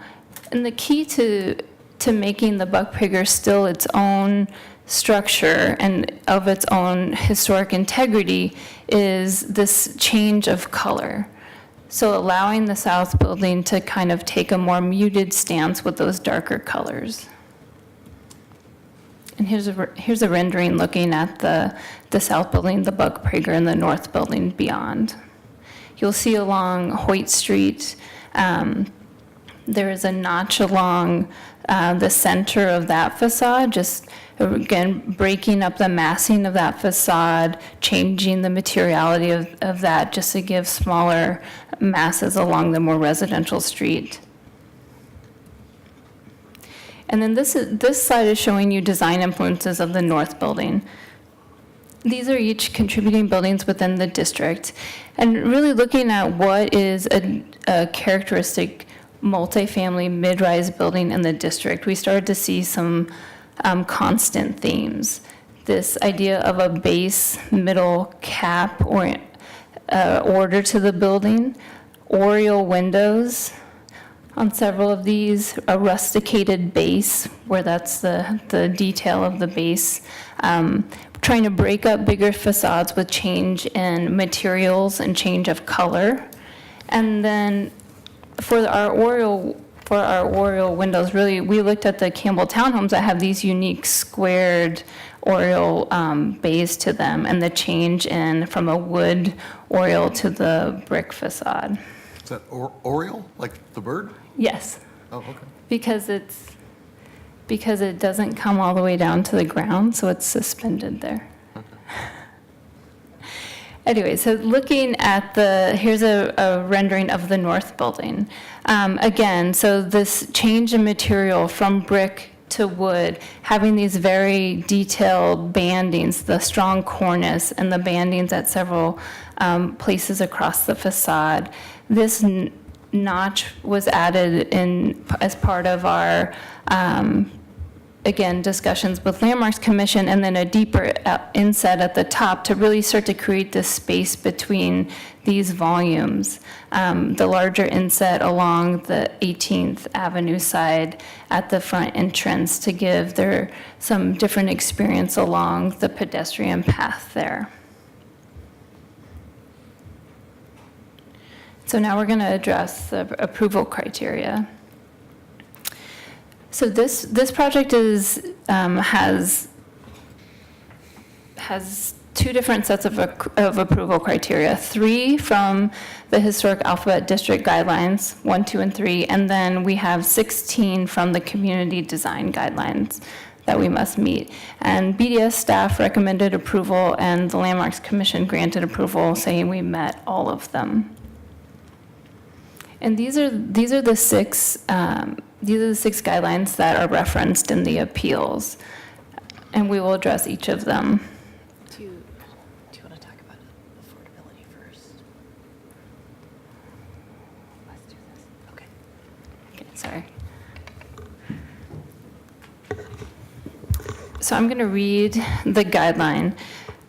This is Historic Alphabet District Guideline number 2 states, differentiate new from old. New addition, exterior alterations, or related new construction will retain historic materials that characterize a property to the extent practicable. Replacement materials should be reasonable facsimiles of the historic materials they replace, and the design of new construction will be compatible with the historic qualities of the district as identified in the historic context statement. So a project complicated like ours, where we have a new building, an existing historic structure, and an addition, you have to start to piecemeal these out. So the top portion here is going to reference the Buck Prager and South addition, because it's talking about additions and existing structures. The middle, talking about replacement materials, is really applying to the Buck Prager, and the final, talking about design of new construction, is related to the north building. And I've just gone through the design with you briefly. So the guideline is being met by, first of all, the south addition is taking design cues from the Buck Prager. The Buck Prager itself is being restored to its historic character. And then the north building is utilizing design ideas from other buildings in the district. Could I ask you a question just for my own clarification? So when you say the guidelines are met by, and then you list, this is the Historic Landmarks Commission's opinion, or is this whose opinion is this when you say the guidelines are I met can by? say that this is my opinion, but these were presented as part of a much lengthier list of how we're meeting the guidelines, and they felt we met the guideline, whether it's specific to this or not. For the most part, the decision references, but like incorporates by reference the materials that the applicant submitted in its application. Okay. So. Thank you. But just as far as the wording is not like specific from their findings, if that's Okay. the question. I just wanted to make sure I understood whose views were being represented here. Thanks for clarifying. So as we heard, one of the main objections under this guideline is related to the size of the new buildings, which the appellants have argued grossly overwhelmed the Buck Prager. Under this particular guideline, I'll use the term guideline and criterion interchangeably, because here the guidelines are the criteria, just to clarify that. This objection is just misplaced under this guideline, which focuses on the historic materials and the design detailing, and not the size or the scale of the buildings. Their second main objection is that the South Addition just isn't sufficiently related to the Buck Prager, but as Michelle sort of talked you through in some detail just a minute ago, the South Addition really does respond pretty closely to the Buck Prager and is designed carefully to reference that building but not copy it exactly. Third, and this is a theme that sort of repeats itself through all of the appeals, is the appellants want this guideline to focus on just this subset of nearby houses, but the correct frame of reference under the criterion is the historic Alphabet District as a whole. So Historic Alphabet District Guideline Number 3 speaks to a hierarchy of compatibility, and that reads, exterior alterations and additions will be designed to be compatible primarily with the original resource, secondarily with adjacent properties, and finally, if located within a historic or conservation district, with the rest of the district. Where practical, compatibility will be pursued on all 3 levels. And then the second part of that is new development will seek to incorporate design themes characteristic of similar buildings in the historic Alphabet District. So similarly to the last guideline, this gets applied to our project in is piecemeal way, if you will. The first would be where it's talking about exterior alterations and additions applied to the south addition, where you meet the hierarchy of compatibility. Whereas the second portion, talking about new development, applies to our north building that says we're seeking to incorporate design themes, characteristics of similar buildings in the historic district. So as far as how we're meeting this, again, I showed you how the design of the south building is responding to the Buck Prager, and then the north building taking design cues from other buildings in the historic Alphabet District.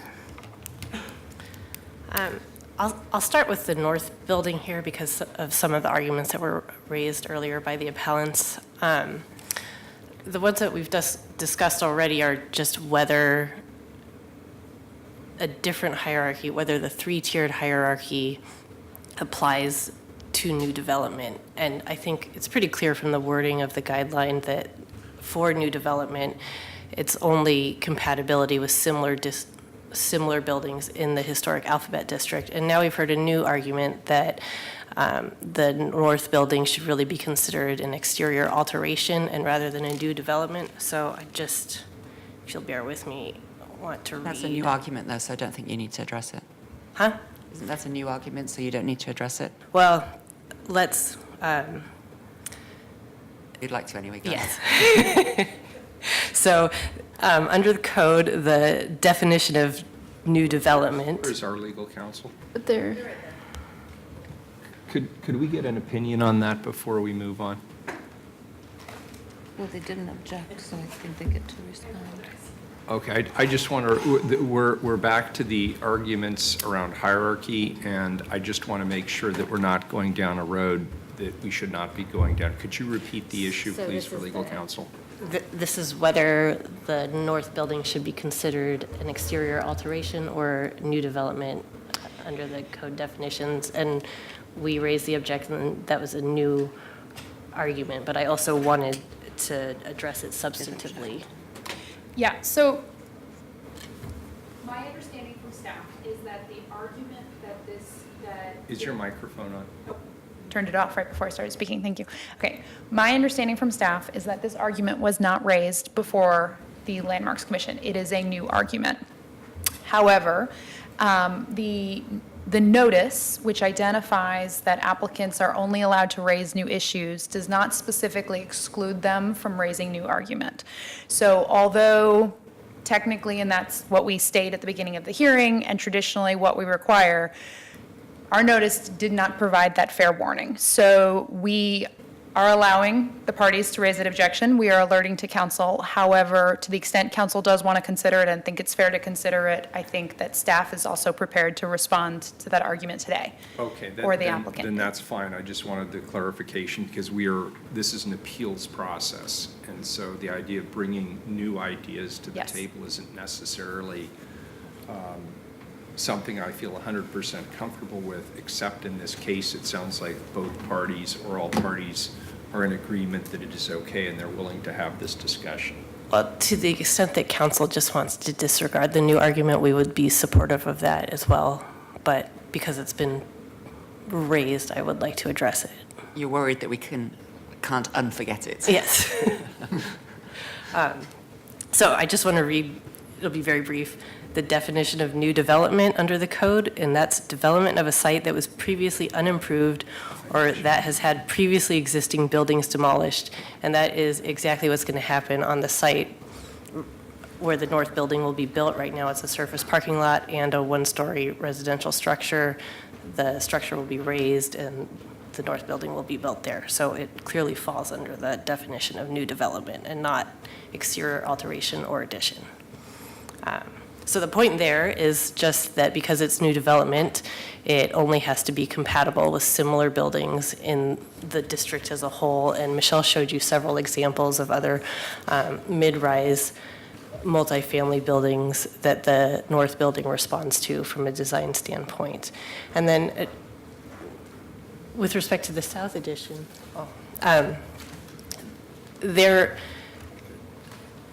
we really need to look at the hierarchy. The most important thing is responsiveness and compatibility to the original resource, which is the Buck Prager.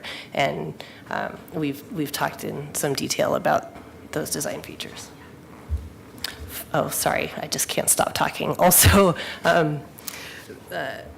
the appellant's interpretation of compatibility is unduly narrow. They really want to argue that the buildings have to be similar to these nearby buildings, but similarity, compatibility doesn't mean similarity. And if we look at the Landmarks Commission's guide to the historic review process, and this is quoting from that guide, new buildings do not have to be copies of historic buildings to be compatible, and fitting in is not the same thing as uniformity.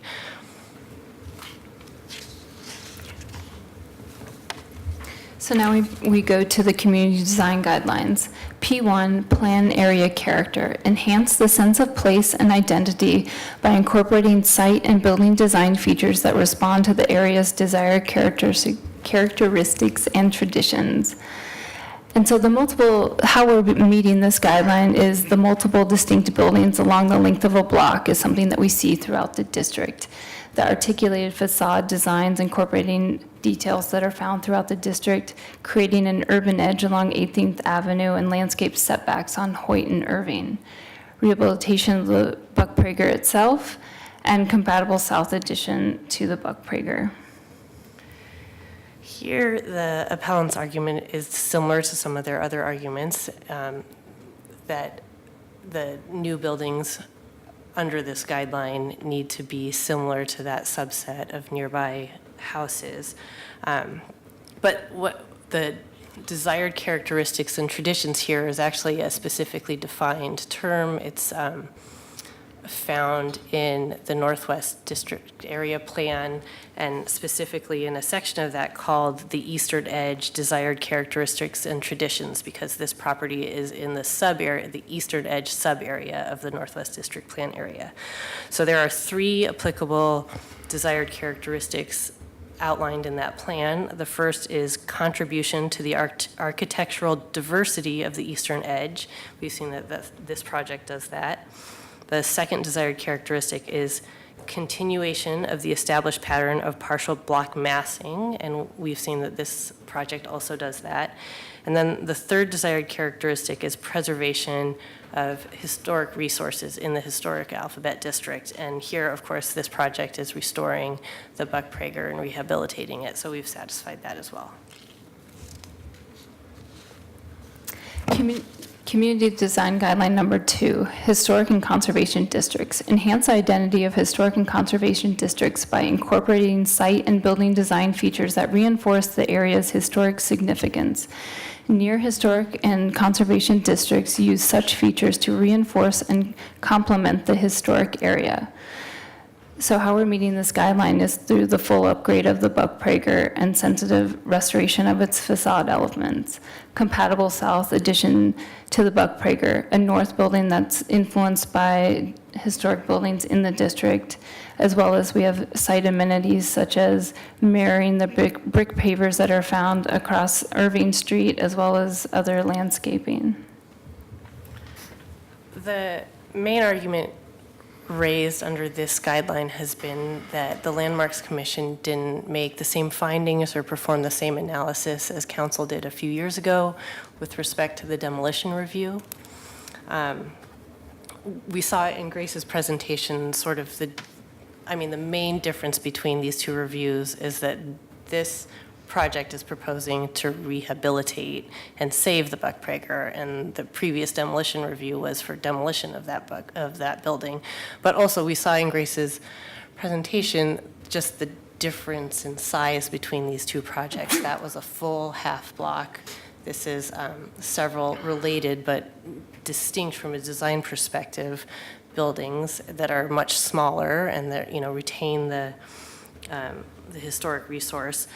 In addition, there's no requirement that each land use review end up with the same analysis or make the same findings. And in this case, you really couldn't, because the applicable approval criteria, it's a completely separate set of applicable approval criteria for this than it was for the demolition review.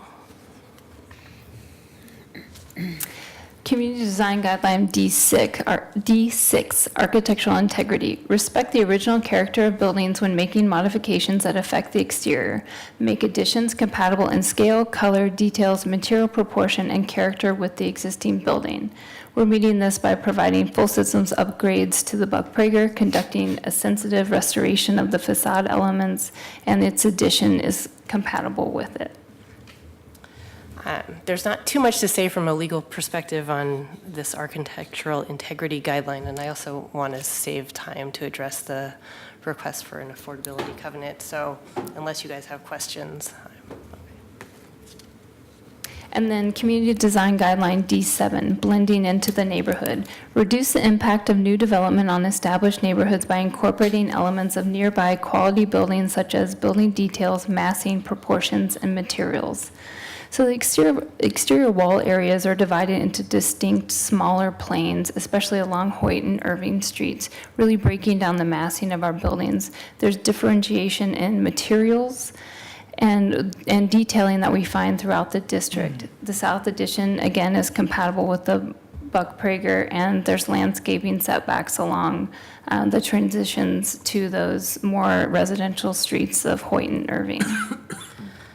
You've seen, and Michelle's just reminded you of the site design and building design details that the project uses to sort of reduce its impact on the neighborhood. This is another area where the appellants really want us to focus again just on that subset of houses, but really the frame of reference is the neighborhood. And I think we should also look, even let's assume that really we're only looking at the immediately adjacent properties. Even just the ones that are either directly touch the site, the project site, or just across the street from the site, there's a good deal of diversity just in those properties. There's the Buck Prager, obviously. It's a flat-roofed institutional building. There's also a flat-roofed office building, a flat-roofed community service center attached to the church, one of the two churches, a couple of multifamily buildings, including the converted church, which will actually be just about the same height as the south addition, or even maybe a little bit taller. So this project really does blend into the diversity of the neighborhood.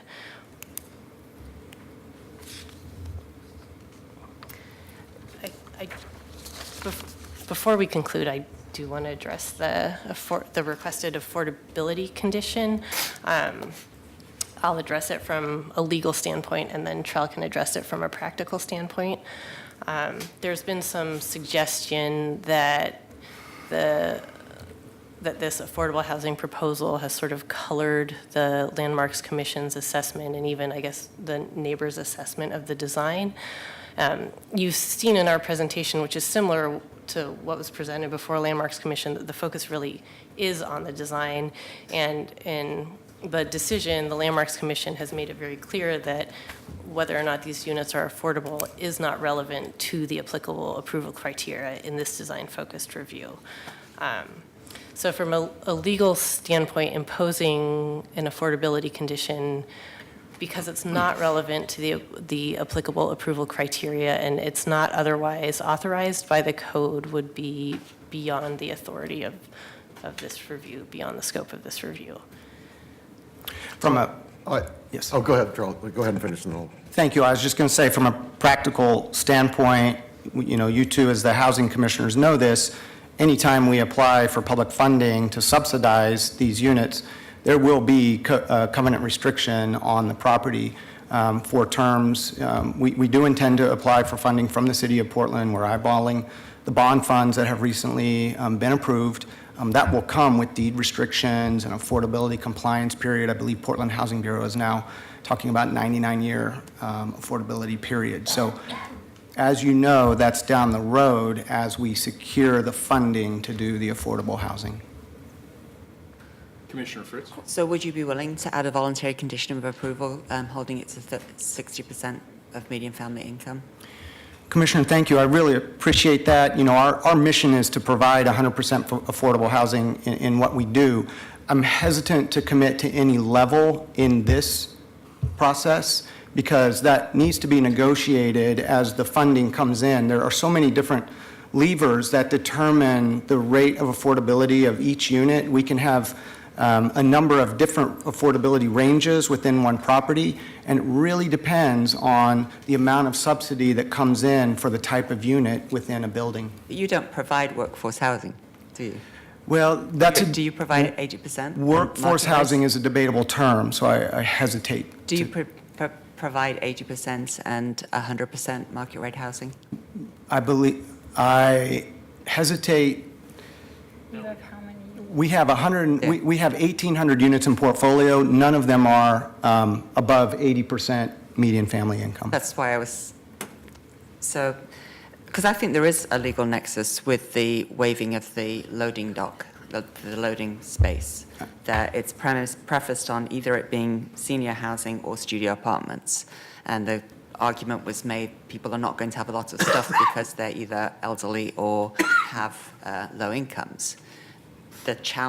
So I do think that there's a relevance to that particular adjustment in the approval criteria in 805040. So that's, if you could be thinking about, is there something that you could agree to as a condition of approval of that modification, of that adjustment, that would still be well within the range of what you do, and give some assurance that it's not, if the city funding or whatever funding doesn't come through, it's not going to be then sold off for market rate housing with massive apartments that will need much more of the loading and unloading capacity. Can I just speak to the design implication that you're making right now? While this certainly is looking at, we're getting approval for the exterior of this building, it's not so simple to just leave everything in place on the outside and move around the interiors to make this work, especially of a development as complicated as this with the 3 different structures in the historic building. So while I understand what you're going for, I think the idea that this would be sold and then changed massively and still meeting all the codes and guidelines it's a bit more complicated than maybe we're addressing. Well, then maybe it's a condition of approval to keep it as studio apartments, but because it says right here in the findings on page 21, developments such as this affordable senior housing consisting of studio apartments tend to have minimal apartment turnover and less need for unloading larger furniture. That goes away if it becomes a market, this is a really nice area. So it could be very marketed. And I actually like the design of your properties. I'm concerned about this particular modification. Can we have a couple of minutes? Yeah, I'm asking you to do it now. I understand we've got 14 people signed up to testify, so Okay. we could have you come back at the end to see if there's something that could help me be comfortable in approving that adjustment. I also have some questions. Commissioner Mayor. Daly. Thank you. First of all, I want to thank you for clarifying issues or concerns or suspicions about this being a bait and switch. Northwest Housing Alternatives is a absolutely reputable affordable housing developer, and I think it just speaks to the level of kind of anxiety and mistrust in the community, which is sometimes well-founded, but I don't think it is in this case. I am also reluctant to agree to a condition of affordability because I know that you can't secure financing until you are able to build, and that's what this hearing is about. And I think an encumbrance like that would be too restrictive and challenging, given the market that we're in right now. But I do agree, if we are making a modification based on this assumption that these are small units and that people won't be, unloading grand pianos and full dining sets, that maybe there is a condition to be set there that if we're going to forego the loading space, that these have to be studio apartments, however many studio apartments you're currently considering. One item came up that you didn't address, and I'm, again, Lauren's gone, so not sure if I should raise this issue or not, but it is a question for me. It was from the owner, from the owner of the converted church across the street, which is a historic property that's been negatively impacted by nearby development in the past. There were two concerns. One, a concern about damaging, I'm sorry, what's the name of the contributing property on the lot? The Prager? The Buck Prager. Buck Prager. Any potential damage to that building, as well as damage to that converted church property or other nearby kind of older, more fragile properties. I don't know if there's going to be pile driving on this project. Can you speak to those concerns at all? I mean, that's a construction. I mean, is there the possibility? Yes, this is construction. There's always the possibility. I think, we do this for a living. We have extensive experience in historic preservation. There is a lot of work that happens before any tools are brought to the site. We have structural engineers that are on board that have experience with this, and our construction team is Bremick Construction, who they also have a lot of experience in historic preservation. So certainly we understand what it takes to build next to in even historic properties and what precautions to take. It is a much different level of construction, honestly. It takes a longer time. You have to be more deliberate about things. There are certain tools that you can and cannot use just to keep that historic fabric in place. And point out, we'd have the same concern about the Buck Prager. Right. Very good. You have 45 more seconds. Do you need it? We did have a nice conclusion. Well, sure, if we have the image up. I mean, thank you. Our conclusion really is here, we hesitated to use this slide because the image of our property, our proposed project here, it's not obvious. But because of that, it makes a great point. This is the fabric of the neighborhood. It's unique, it's diverse. Our property fits in, and we're excited to get going as soon as we can. So we thank you for your time today, your considerations. We'd be happy to answer any and all questions. Thank you. Any further questions for this panel? All right, next up, thank you. We have other opponents who would like to testify, 2 minutes each. Sue, how many people do we have signed up? We have 14. Very good. Please call the first three. All right, we have the Landmarks Commissioner, Kristen Miner, Martha McLennan, Brian Carlton. They'll be followed by Paul Falsetto, Doug Klotz, Ian McKenzie. Good afternoon. Hello, Mayor, Commissioners. I am Kristen Miner, Chair of the Landmarks Commission, and I was present at all of the proceedings for this project, including the design advice hearings. Ultimately, the Landmarks Commission did vote 5-1 to approve this project. I'm sorry, Sue, could, number one, the clock isn't running, and number two, can we take the presentation down? One moment. Ick, not on me. That's what I get for asking. So I wanted to talk about our decision and how we reached it briefly. First off, the commission was unanimous on quite a number of points, and those included support of the changes to the Buck Prager and its adaptation to this residential use. This is a great win. The modifications that were requested and the adjustment, and the style and look of the south building, which is really the addition to the Buck Prager. The one commissioner voted no based on the north building's exterior materials and style. So she believed that the north building did not meet the interest, quality, and composition guideline.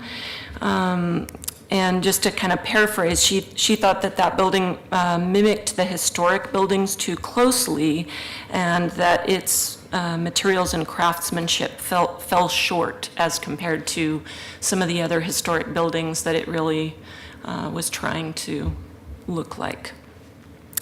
Several other commissioners did discuss this, but found the guideline to be met. So overall, the majority of commissioners did find the final proposal to meet the guidelines.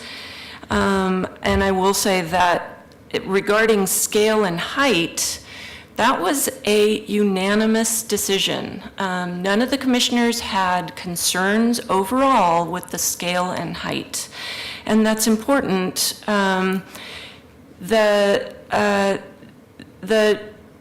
The historic district does have quite a few disparities in height and in style, as have been discussed here. And these disparities are existing and therefore appropriate. And there are just many instances where volumes such as those three sort of separate look buildings really fit into the morphology of this neighborhood. Thank you very much. Good afternoon.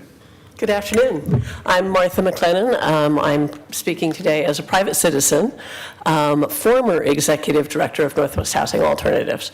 So I have some history with this project and the efforts that the agency had undertaken to begin the design process and bring it to the point that you see it here today. I think the issue that I want to comment most upon is the diversity of this district within Portland and how that diversity contributes to the richness of our community. The district includes small buildings, large buildings, old buildings, new buildings, buildings that are serving people of affluence and serving people with lesser incomes. I think that is the thing that makes Portland a great place and makes Northwest Portland a great place. That diversity is its historic character, and taking that character on into the future will strengthen the community as a whole. I think the appellants confuse sameness with compatibility. And I think it's very important to distinguish those two principles. Having a tall building next to a short building, an old building next to a new building, a multi-family building next to a single-family building, do not detract from the neighborhood. In fact, they make the tapestry of our community stronger. So I encourage you to uphold the Landmarks Commission, and I'd be happy to answer any questions. Thank you. Good afternoon. Good afternoon. I'm Brian Carlton. Thank you for the opportunity to speak. I am principal of Carlton Hart Architecture. I'm speaking as an interested architect here. And the first thing I'd like to do is applaud the neighborhood and the district association for their welcoming of affordable housing into their neighborhood. I want to acknowledge that. Our firm specializes in affordable housing. We're in front of a lot of angry neighborhood associations throughout the city, and they have been clear from the beginning of this process that they welcome affordable housing, and so I just want to acknowledge that. We do have a disagreement on questions of density and scale, though, and I'd like to read real quickly from the the statement of significance that was included in the nomination of the Alphabet District, Historic District, to have it included in the National Register. This has been read before, but I really think it's worth repeating. The Historic Alphabet District is further eligible under Criterion C for its expression of early residential architecture in the city of Portland, characterized by buildings of various types, styles, and eras. Indeed, the Historic Alphabet District is unique in Portland for its concentration of early 20th century multifamily structures, many of which were designed and constructed by the city's premier architects and developers.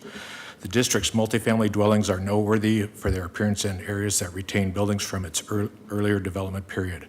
Grand single-family homes sit next to first-class apartment buildings in physical representation of social cultural transition experienced by one of Portland's oldest neighborhoods. So the two main points are that it is a neighborhood rich in architectural diversity, size, use, and that has been a part of its history throughout. And it's also, the second point is that that introduction of the apartment building is what has led to its social and cultural diversity as well. It was stated earlier that Northwest District and the Alphabet District are the densest neighborhoods in all of Oregon. And that's appropriate. This neighborhood, it's a bedroom community sitting right next to downtown. That's where we should have density. It's a neighborhood made rich by that diversity, both architecturally and socially. Thank you. Next three, please, Sue. The next three, please come up. Paul Falsetto, Doug Klotz, Ian McKenzie. They will be followed by Alan Kessler, Leon Porter, Madeline Kovacs. Good afternoon. Good afternoon, Council. My name is Paul Falsetto, and I'm the Historic Preservation Consultant to the applicants on this project. And we've been working diligently since 2016 with the BDS staff, Grace and Hillary, on this project because it's one of the most complex projects I've ever been associated with, and I like these sort of projects. So in preservation and architecture, you have three main activities you can do. One is you can restore or rehabilitate a historic building. We're doing that. Two is you do an addition to that building, incredibly complex. We're doing that. And three is you do a new building in a historic context. We're doing all this simultaneously. The staff and us really had to get into the DNA of the 19 criterion across two guidelines that we have to address.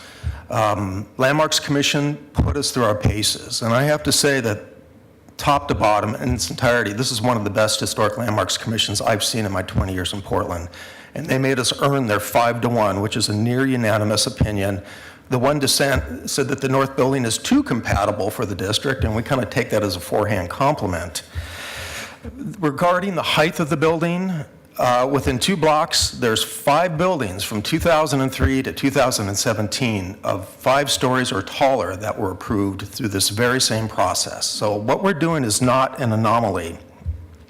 It was brought up the 2014 Type 4 hearing that council reviewed and rightfully denied demolition of the Buck Prager building. That proposal brought before council was of first of all, demolished the Buck Prager, and it created a 4 to 6 story single half block structure. That's not what we're doing at all. And so to try to relate the two is a little bit confusing at best.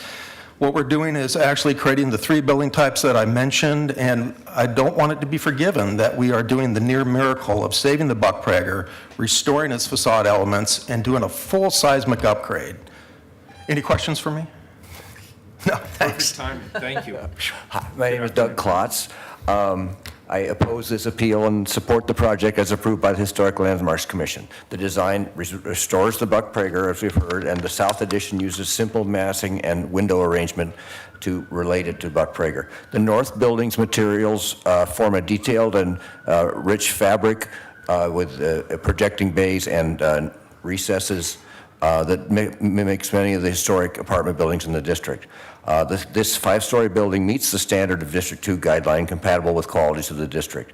There have been talk about it being oversized. However, there is a 5-story contributing structure, the Worthington Apartments, a mere half block away from the site that establishes the qualities of this immediate neighborhood under guidelines 2 and 3.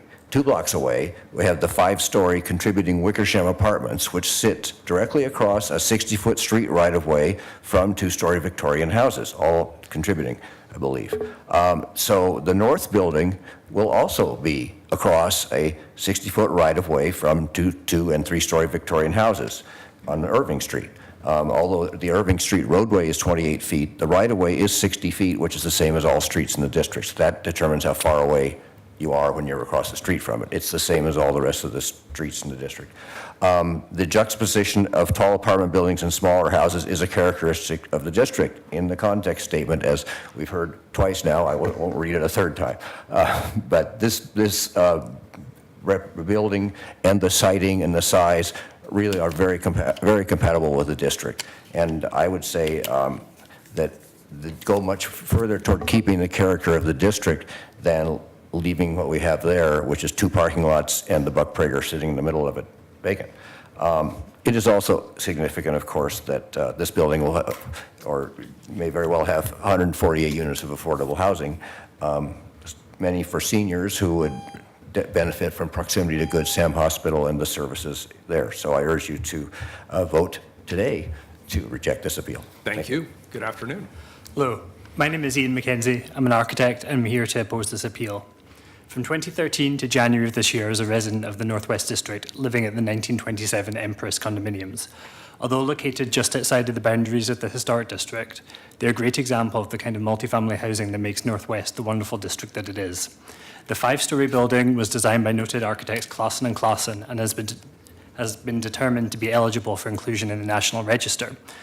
I believe that Northwest 18th and Hoyt will be a worthy successor to this tradition of multifamily housing, a character-defining feature of the neighbourhood.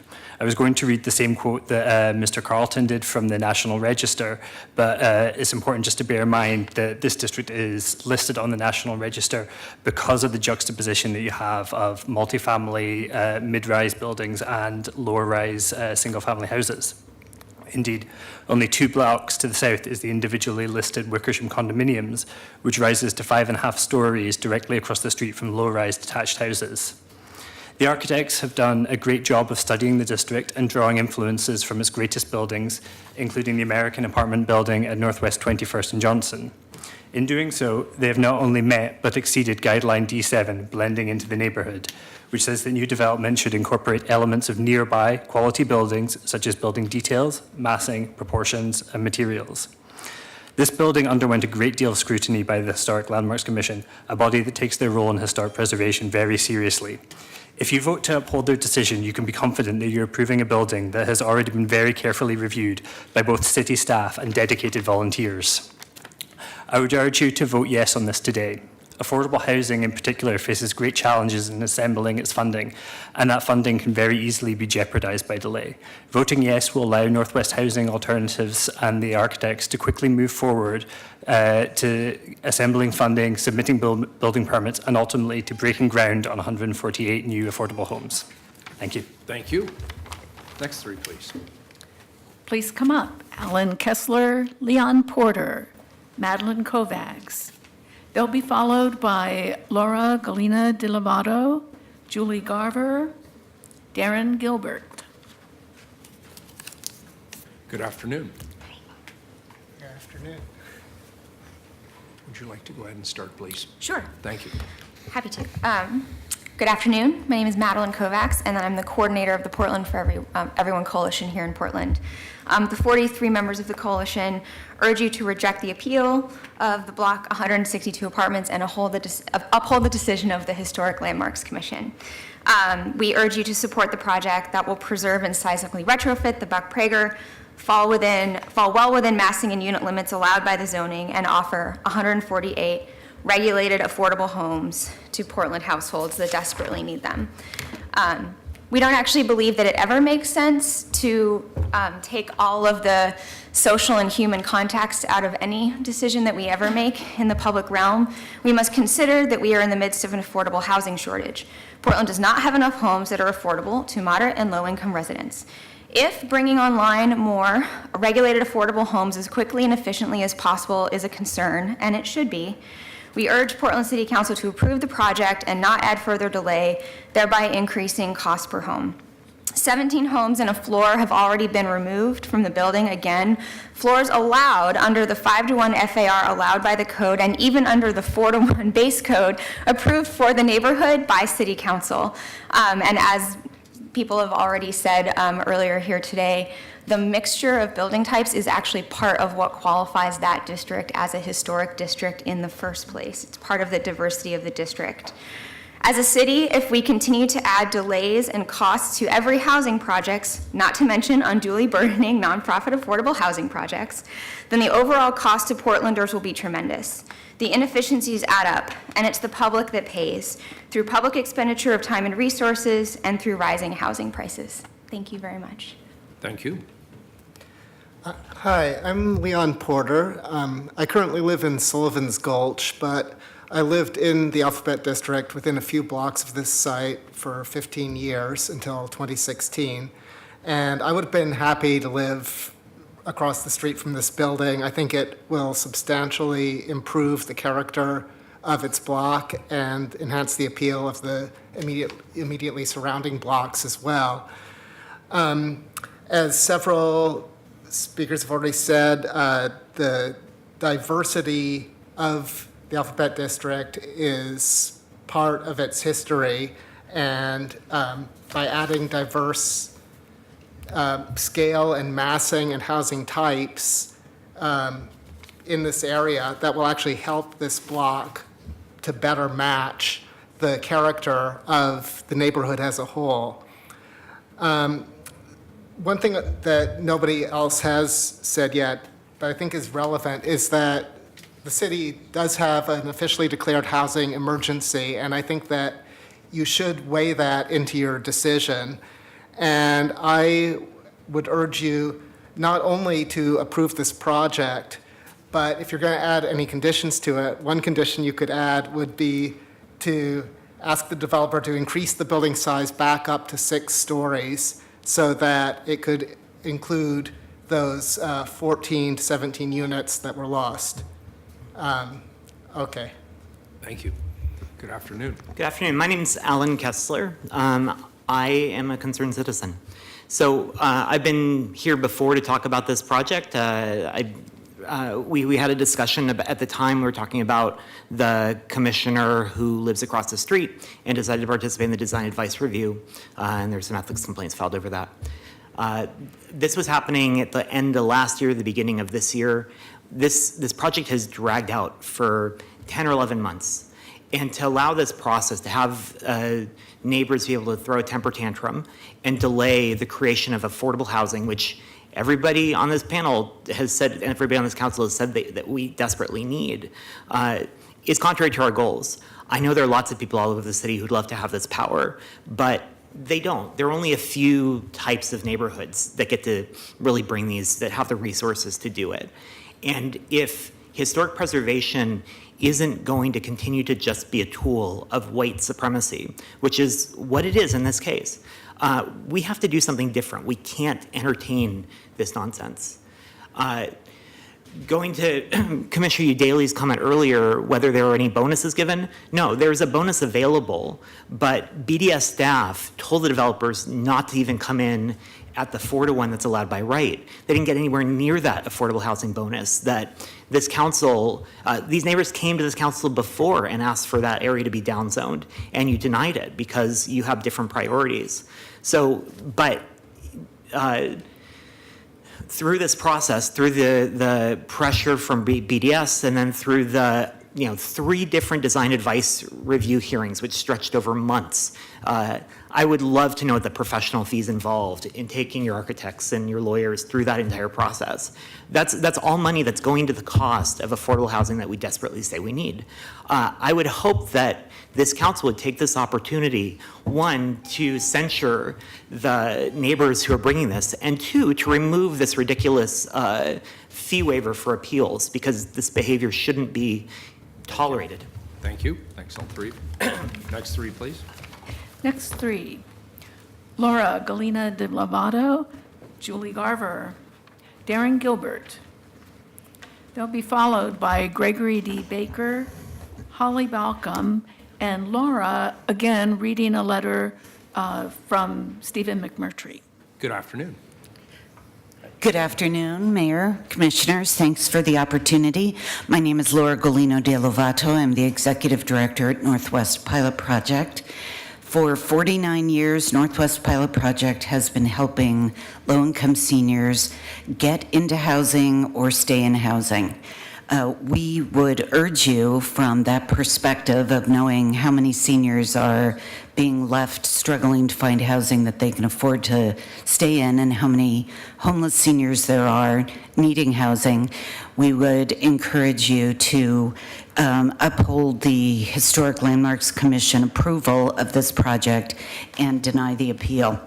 We also want to say that we have a long and strong partnership with Northwest Housing Alternatives, who has a track record of building and managing affordable housing and making the day-to-day lives of the people who we serve, low-income seniors, more pleasant, and gives them the ability to live independently for a longer period of time. This is, as someone earlier said, a high opportunity area. The location is ideal for seniors, and the unit sizes are also ideal. NHA is willing to go through and has demonstrated that they're going through lots of hoops and challenges to identify a project that's going to be visually appealing as well as provide affordable housing. And the Historic Landmarks Commission approved the design. Let's maximize the use of this lot for housing that will be available at affordable rates for our most valued citizens, our elders. Thank you. Thank you. Good afternoon. Hi, welcome. Thank you, Board, for hearing my argument. My name is Darren Gilbert. I'm a student at Portland State University who is studying urban development. And since the beginning of this term, I've looked around the city of Portland on many different issues and sites that are being developed and are being sold to be developed. I have lived in Portland for over 20 years. I know the area that we were just speaking of, and I think affordable housing is definitely something we need. So one thing that I did hear today, though, was that we need to maybe put special conditions on this housing unit concerning to make sure that we have affordable housing for residents, because that is a big issue in this city. As a student who live on campus, I see a lot of the homeless problem, and it's a disgrace to our city. And I think if we had more affordable housing, that we could maybe take some of those people off the street. Thank you. Thank you. And is Julie Garver present? All right. Next three, please. Gregory Baker, Holly Balcom, and then Laura back for Stephen McMurtry. Good afternoon, Mayor. Afternoon, sir. My name is Greg Baker. I'm the Executive Director of the Blanche House of Hospitality, an agency that's been very active in providing food services and a shelter for homeless people in Portland area for some 66 years. We don't always get asked to step forward and testify in this regard, but to have an opportunity to find housing for men that we graduate roughly about 150 men per year. About 10% of those guys are over 55 years of age. We have about 5% are people of color. And we need housing. We spend a great deal, an inordinate amount of money, to get people rehabilitated during the 7 months that they're at the Blanche House of Hospitality. To have the opportunity to find housing for them is very, very important to us. An average guy will spend 1 year to 2 years to get housing after they graduate from our program. So when we were invited to talk about this, we could not afford the opportunity to miss this. So we hope and encourage you to give great consideration to this. It would be very, very important to have a bridge available to our guys as they graduate. Thank you so much. Thank you, sir. Good afternoon. Hi, thank you for your time. My name is Holly Balcom, and I'm just a concerned citizen here in support of the proposal, in the support of the project in opposition to the appeal. I wanted to talk about the one that none of the fancy architects mentioned, which is the Northwest Towers, which is 335 Northwest 19th Street. It's 2 blocks away. It's a full 13 stories. This is an ugly building. It's white, it's 60s, it's got aluminum windows, but it provides Section 8 housing for mostly clients with disabilities. I wish we had 1,000 more of them in Portland. This project, the one at 17th and Hoyt, is not that. These guys have worked really hard to make this fit into the neighborhood, and the fact that this ugly white building is 2 blocks away and hasn't stopped the tourists from coming and hasn't stopped this from being a landmark neighborhood, and this is within the landmarked area, means that something that so clearly meets and leaps over the barriers that have been set should be approved. And I just have to say, there's something ugly about a room full of people comfortably housed, denying much-needed housing for the sake of basically middle-class aesthetics. Please uphold the Historic Landmarks Commission's September approval of this project if it's the neighborhood, which is defined by small apartment buildings like this, side by side with single-family homes. Thank you for consideration and your time.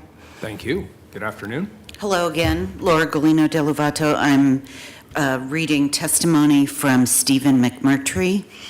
Hello, my name is Stephen McMurtry. I'm the former Housing Development Director at Northwest Housing Alternatives. I want to stress my full support of this project moving forward. From the beginning, NHA has put together a thoughtful and experienced team that has demonstrated a sensitivity to the design of the buildings within the context of the Alphabet District and its neighbors. As direct demonstration of this, NHA is committed to preserving and fully renovating the Buck Prager building, which as it stands now is rapidly deteriorating. It is my opinion that all 3 buildings making up the redevelopment of this important site in such a resource-rich area as the Alphabet District do an excellent job of directly complementing the adjacent dwellings in the community while reflecting the eclectic nature and the varied uses, shapes, and sizes of the buildings that make up the district as a whole. NHA has an unparalleled track record of conceptualizing and delivering on mission-based affordable housing developments that became permanent resources to the communities they serve throughout Oregon. They have selected a project team with decades of experience in preserving historic resources and the development of affordable housing in urban communities with a varied cast of community stakeholders. With that in mind, NHA and their team have presented a project that meets historic landmark guidelines while providing an affordable housing resource in a resource-rich neighborhood for decades to come. There is a housing crisis throughout our community, as evidenced and supported by the voters for the Metro Housing Bond and the passing of statewide Measure 102.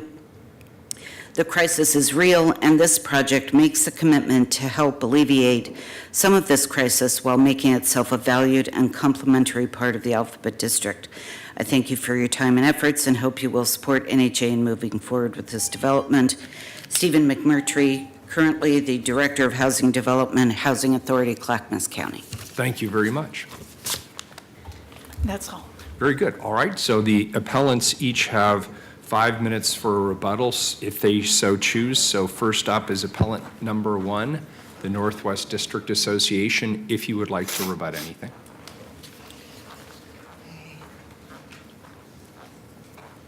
I have this strange sense of deja vu. 5 minutes, please. Can I wait until Sue? You start, because I can start the timer, please. Okay, thank you. Jessica Richmond again for Northwest District Association. First, the definitions. New development occurs on a vacant site, and you have before you the definitions of new development, exterior alteration, and of site, and the definition of site is kind of long and complicated. I apologize, I wrote it, but it basically says a site is an ownership. So the site for this project is the full half block, which is under the ownership of one entity, and therefore the north building is an addition to that site, is an exterior alteration. It is not a vacant site.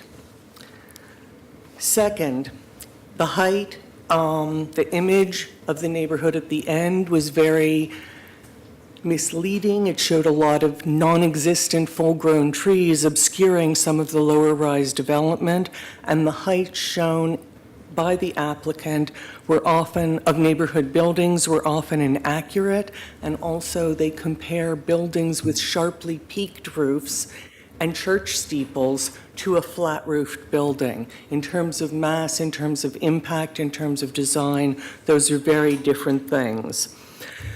There was a question about, oh, this project is saving the Buck Prager building. That's wonderful, and we are very happy, but what saved the Buck Prager building was this council's decision in 2015 to deny demolition. There really isn't a choice here for the applicant.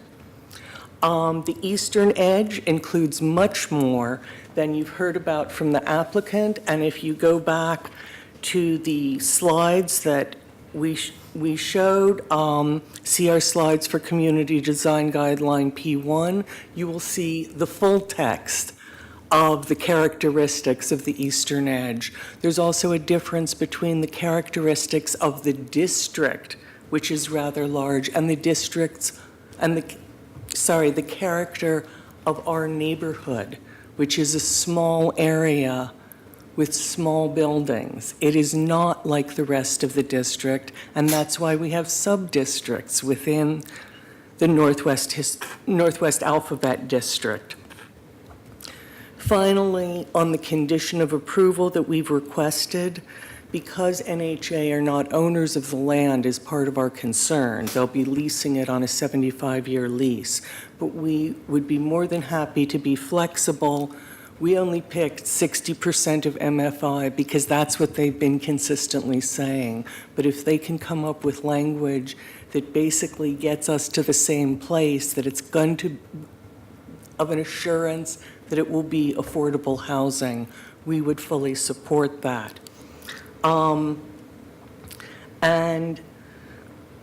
We also note that the Landmarks Commission, the language in the decision specifically says, I quote, approve 148 units of affordable housing. So we're just asking council to implement that. And finally, there was talk about the length of the process and so on. There were 3 design advice requests for this proposal.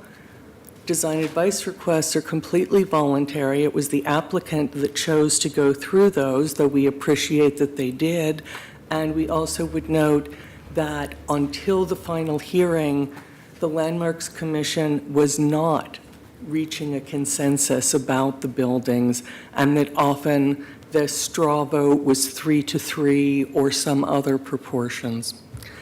I'd be glad to answer any questions you might have. I have a question. Commissioner Saltzman, then Commissioner Fritz. Perhaps I should ask this of staff, but since you're almost like Former staff, I'll ask you, and you are representing the neighborhood. And I thought Mr. Schwartz gave a fantastic quote from Art DeMuro. Yes. Former member, chair of the Landmarks Commission. And an amazing man. Yeah, an amazing man, about being basically content blind in these decisions. Yes. So to me, as long as the building, fits the criteria, why should we even be debating, and it's a residential use, which is, you got to be consistent with the zoning. Allowed. Why should we even be debating the affordable? I mean, the affordable's nice, and we all want it, but I don't see it as being really in the scheme of things if I'm listening to what Art DeMuro said, and I've listened to him a lot over the years. Why too. we should be content blind. I agree, but I think the key word there is should. That we should be blind to the content, but the reality is that we're human, and that there is a dire housing shortage for affordable housing, and that we can't help but be affected by that.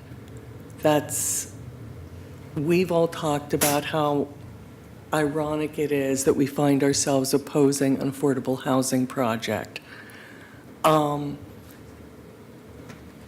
We know that it affected the Landmarks Commission because it pervaded their discussion, and it's reflected in their written decision. We know it's affected us, and we don't expect council to ignore that factor either. And we think that in all 3 of our cases, it makes us a little bit less critical of this proposal because we want so much for affordable housing to happen.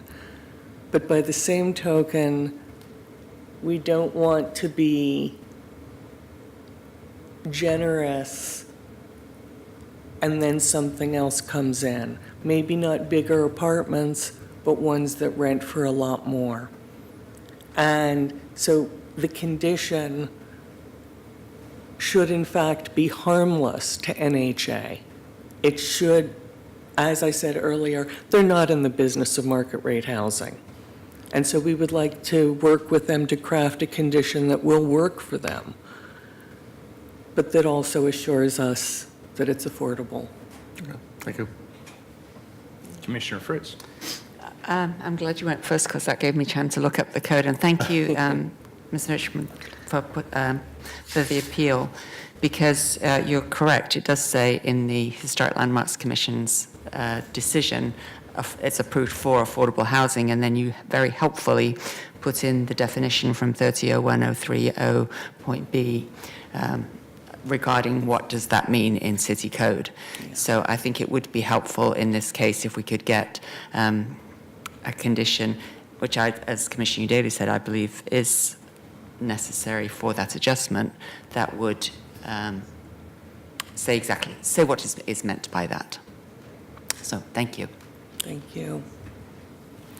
Anything Very else? good. Appellant number 2, Mr. Schwartz, if you'd like to Thank you, Mayor. come up. Thank you. I'm going to see if I can plug this in with help with the clerk. I was going to plug in my USB. I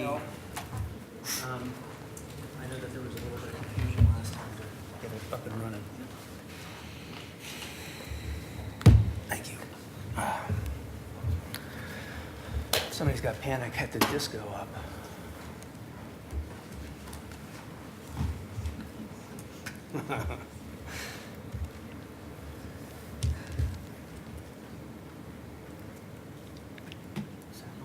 That's not mine. Yeah, I guess it would be, oh, yeah, the top one right there.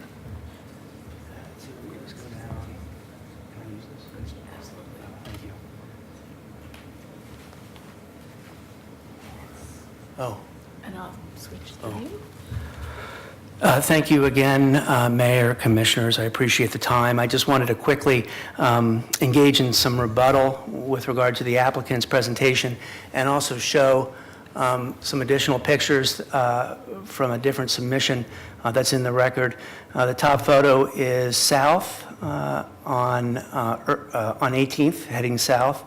And you can see the Buck Prager to the left-hand side, and you can see the 1940 green apartments that are slated for demolition on the left-hand side as well. The Lutheran Church with Rosehaven, the day shelter for homeless and abused women is right to the right where the first car is, and that's just about 150 feet away or so from Northwest Irving and all the houses on that.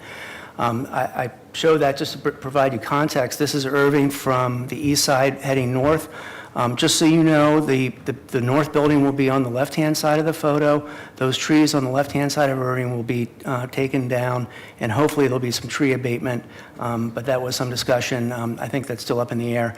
The landmark units are on the right-hand side, and you can see that that is a 30-foot wide street, and I just present that to you so you get somewhat of a context of how narrow Irving is in relation to the 60-foot building that's slated to be put right where those trees are, about 6 feet in from the right-of-way, well, from the road. This is another photo from the from the east to the west on Irving.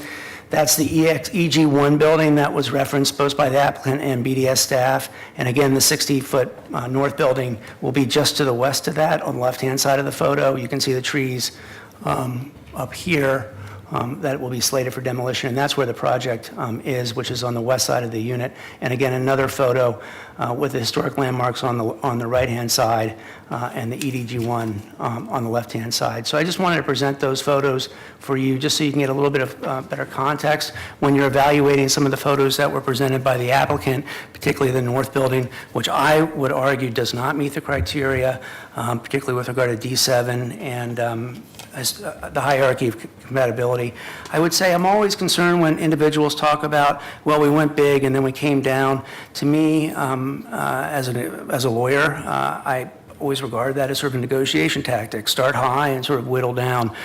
So I would disregard some of that comment, which is that they initially had a 6-story building, but heck, they took off, some of it, and therefore this is great. I would say look to their photo, which is referenced in the record of August 10th, 2018. That is the final north building design. Again, put that in reference to the photos that I just put up.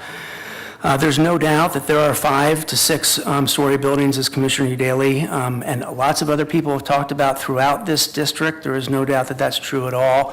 I would say with regard to the 2015 findings, this body stated that the majority of 4 to 6 story multi-dwelling buildings in the district have deep and well-defined landscape courtyards. This program does not have a deep and well-defined landscape courtyard. All the other buildings that have been presented by individuals like the Worthington or the Wickersham, the American Apartments, they really do have deep courtyards, and it really breaks up the massing.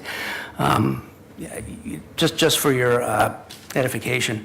With regard to the appeal criteria, approval criteria, there was some discussion about how the appeals presented by myself and NWDA talk about how the south and north buildings will overwhelm the Buck Prager. That's not entirely true. Our contention is that there should have been analysis about how it would overwhelm the landmark structures surrounding the site. Again, plenty of context throughout the district for a similar sized building. I get that. I understand that. There is no other context in the state of Oregon for this site with 13 individually listed landmarks surrounding the site, which is really the support for the 2015 findings in which you said that a 46 replacement building was too big. It's because the site itself is so unique, and it is unique. It's one of a kind and the only kind in Oregon. I would say that, there was a lot of discussion about the approval criteria from the applicant, its lawyer, and NHA's new director. Again, that's in a vacuum. You have to think about the 2015 decision, which I've already discussed. There was some discussion about how the approval criteria in 2015 was totally different than used in this matter. That's not true. In 2015, the city government looked at the comprehensive plan, the Northwest District Plan, and the Alphabet Historic District Plan. And with regard to the Northwest District Plan, that informs the community design guidelines of P1. So there was a lot of overlay between the 2015 discussion and the discussion before Portland Historic Landmarks Commission.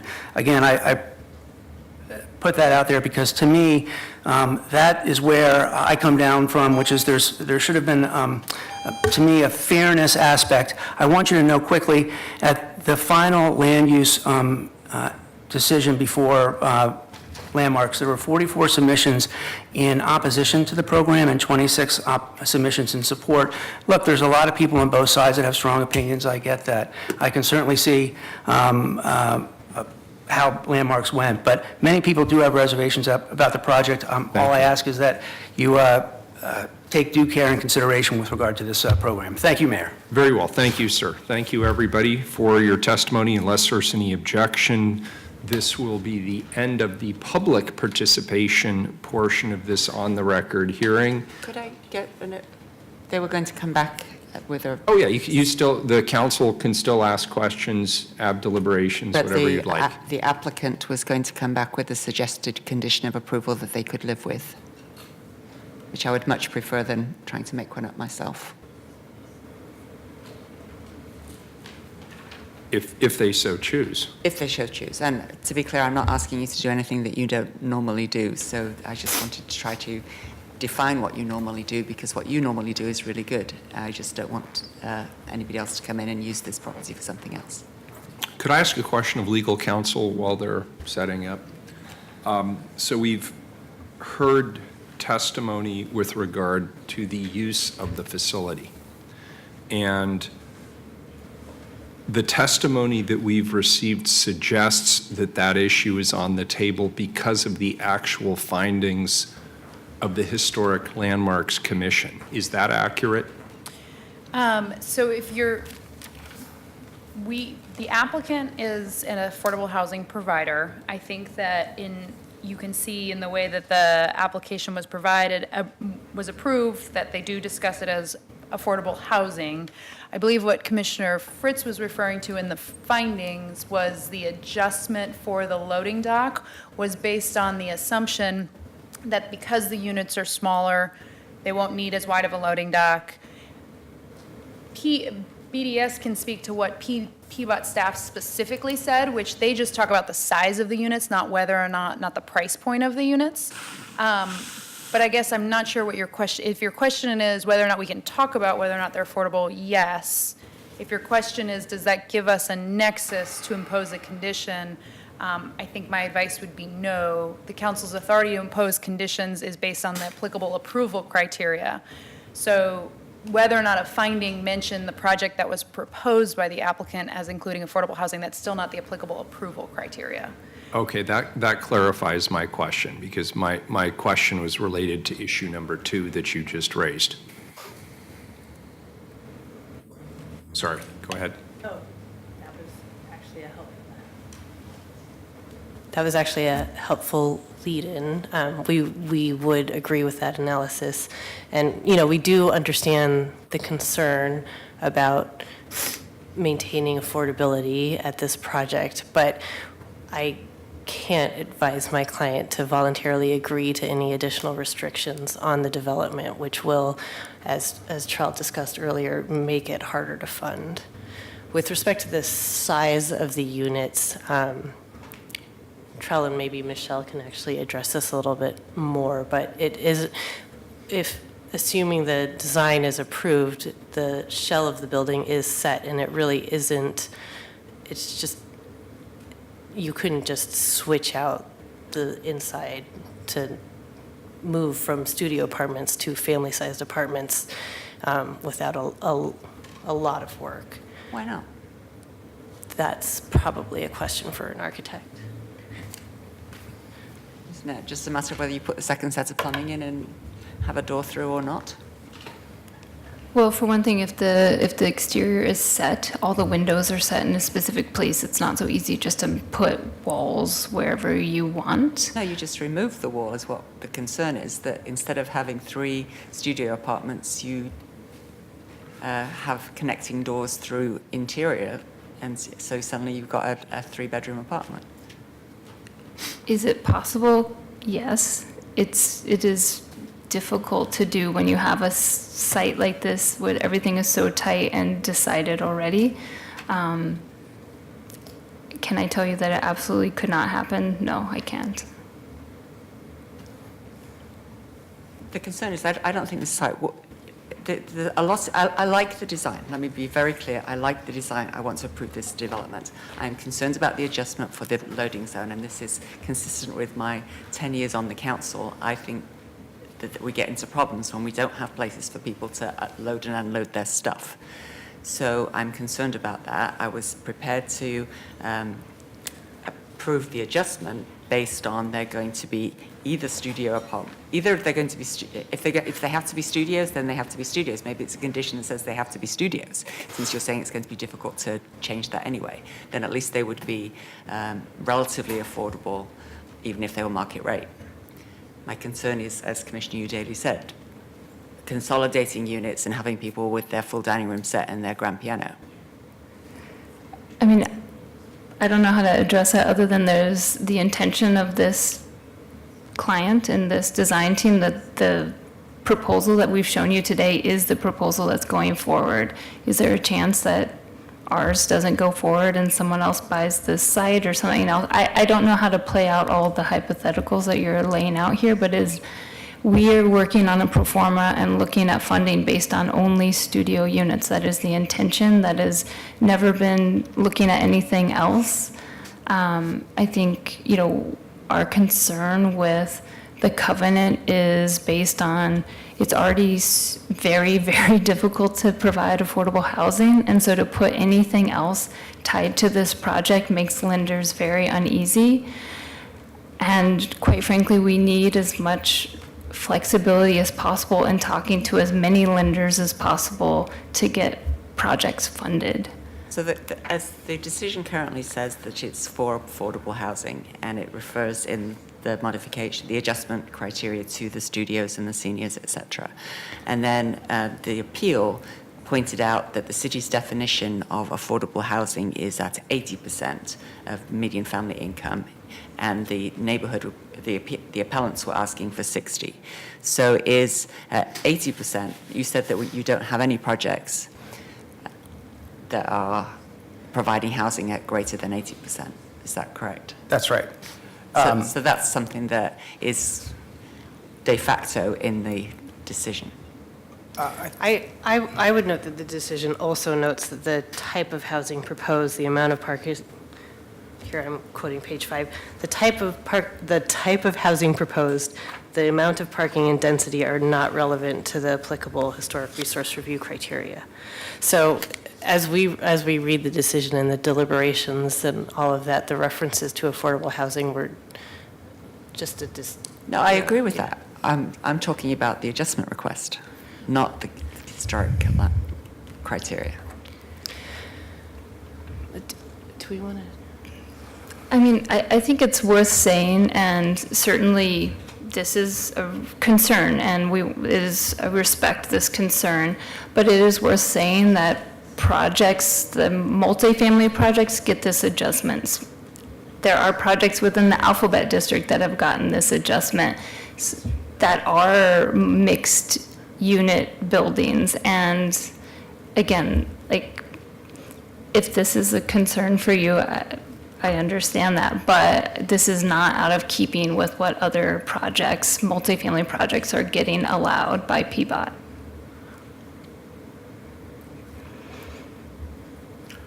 I'm prepared to make a motion.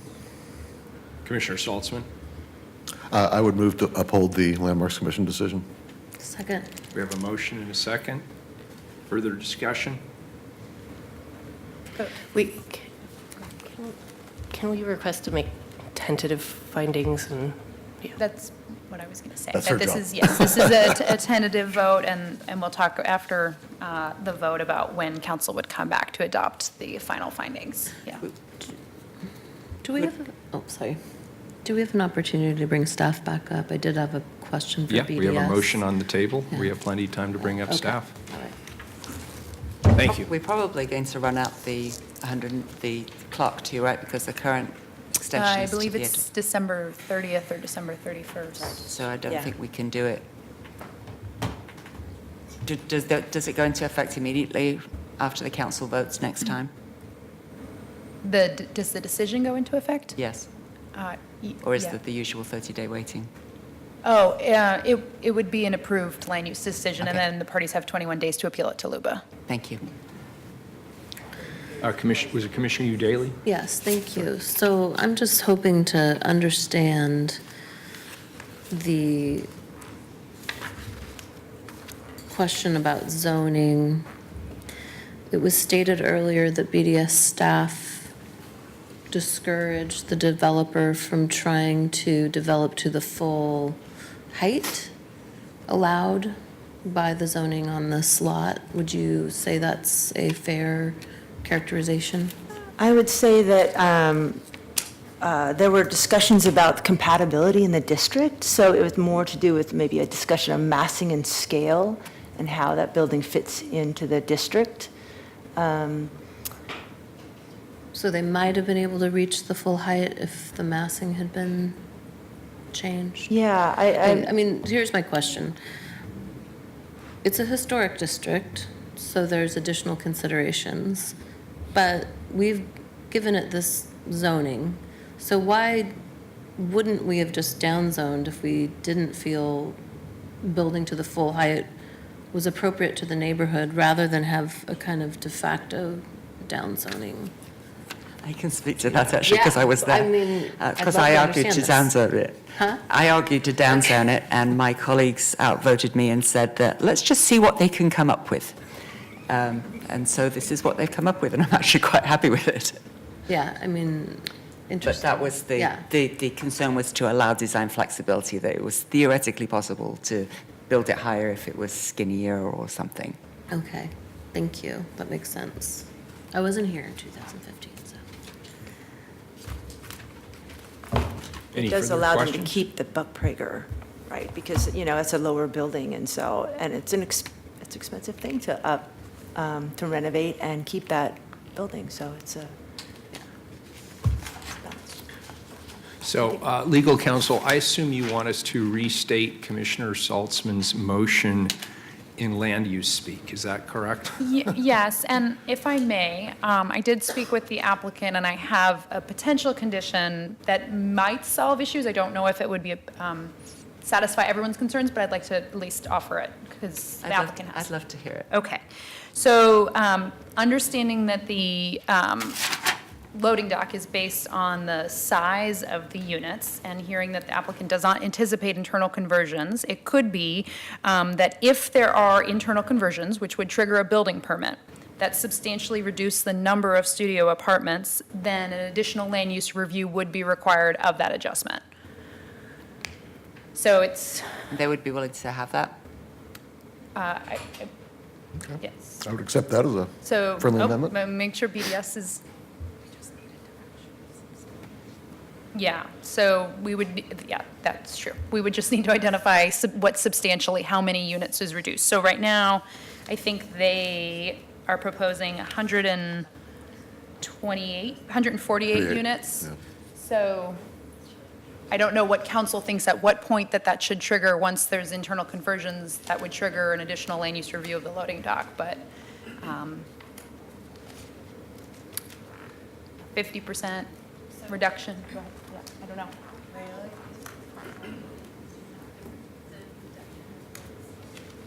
Okay. Okay. So how many units is in that building? 48, okay. So there's 48 units, and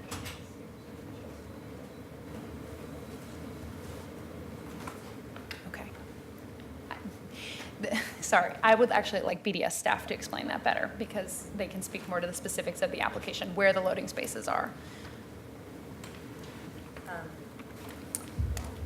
So I'm just going to refer to PBOT's response to the adjustment, because it's PBOT that actually, BDS staff looks to PBOT for approving an adjustment to loading. And so I just kind of want to go back to, so the north building has 100 units, and so that loading space being provided on the north is for those 100 units in that north building. So the trigger is, once you go over 100 units, you need 2 type Bs. If you're 100 units or less, you need 1 type B space. So that 1 type B space meets the loading needs of the north building.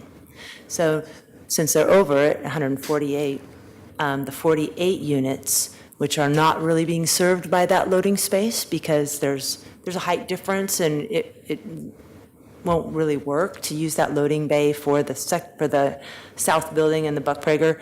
The adjustment is really for those 48 units. So I would say you would want to talk to the numbers of those 48 units. I would be happy with that. And would the applicant be happy with that? Yeah, so I think what we're trying to identify is whether or not at what that substantial reduction would trigger that additional land use review of the loading space. So knowing that you're starting with 48 units, is it when there are fewer than 20 studio apartments? At what point is there a substantial reduction in the studio apartments? And triggering the need for a land use review to look at the adjustment. Under 40, you wouldn't need a type B space anyway. So I know we have an expert here, but Jessica, if I would suggest you talk to Hillary.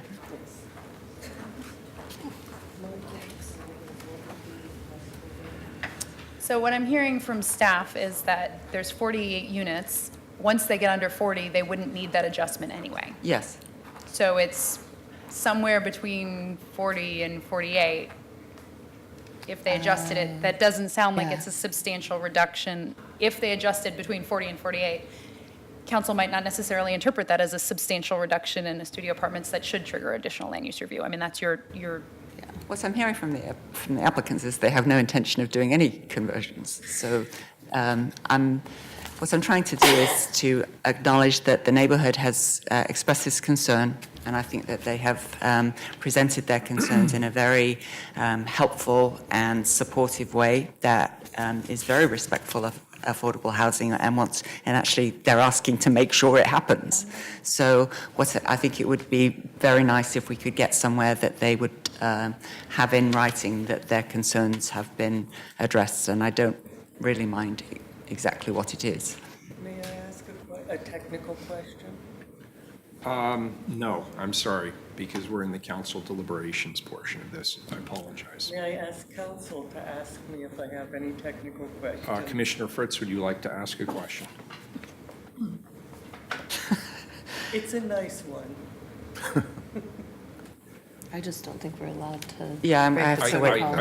I think what you're hearing from the council is we're reluctant Well, to that's fine. reopen the record on this, so I think the answer is respectfully no. But Okay, so I'm ready to restate my emotion in the appropriate language. you And have that- it? Yeah. He works fast. Okay.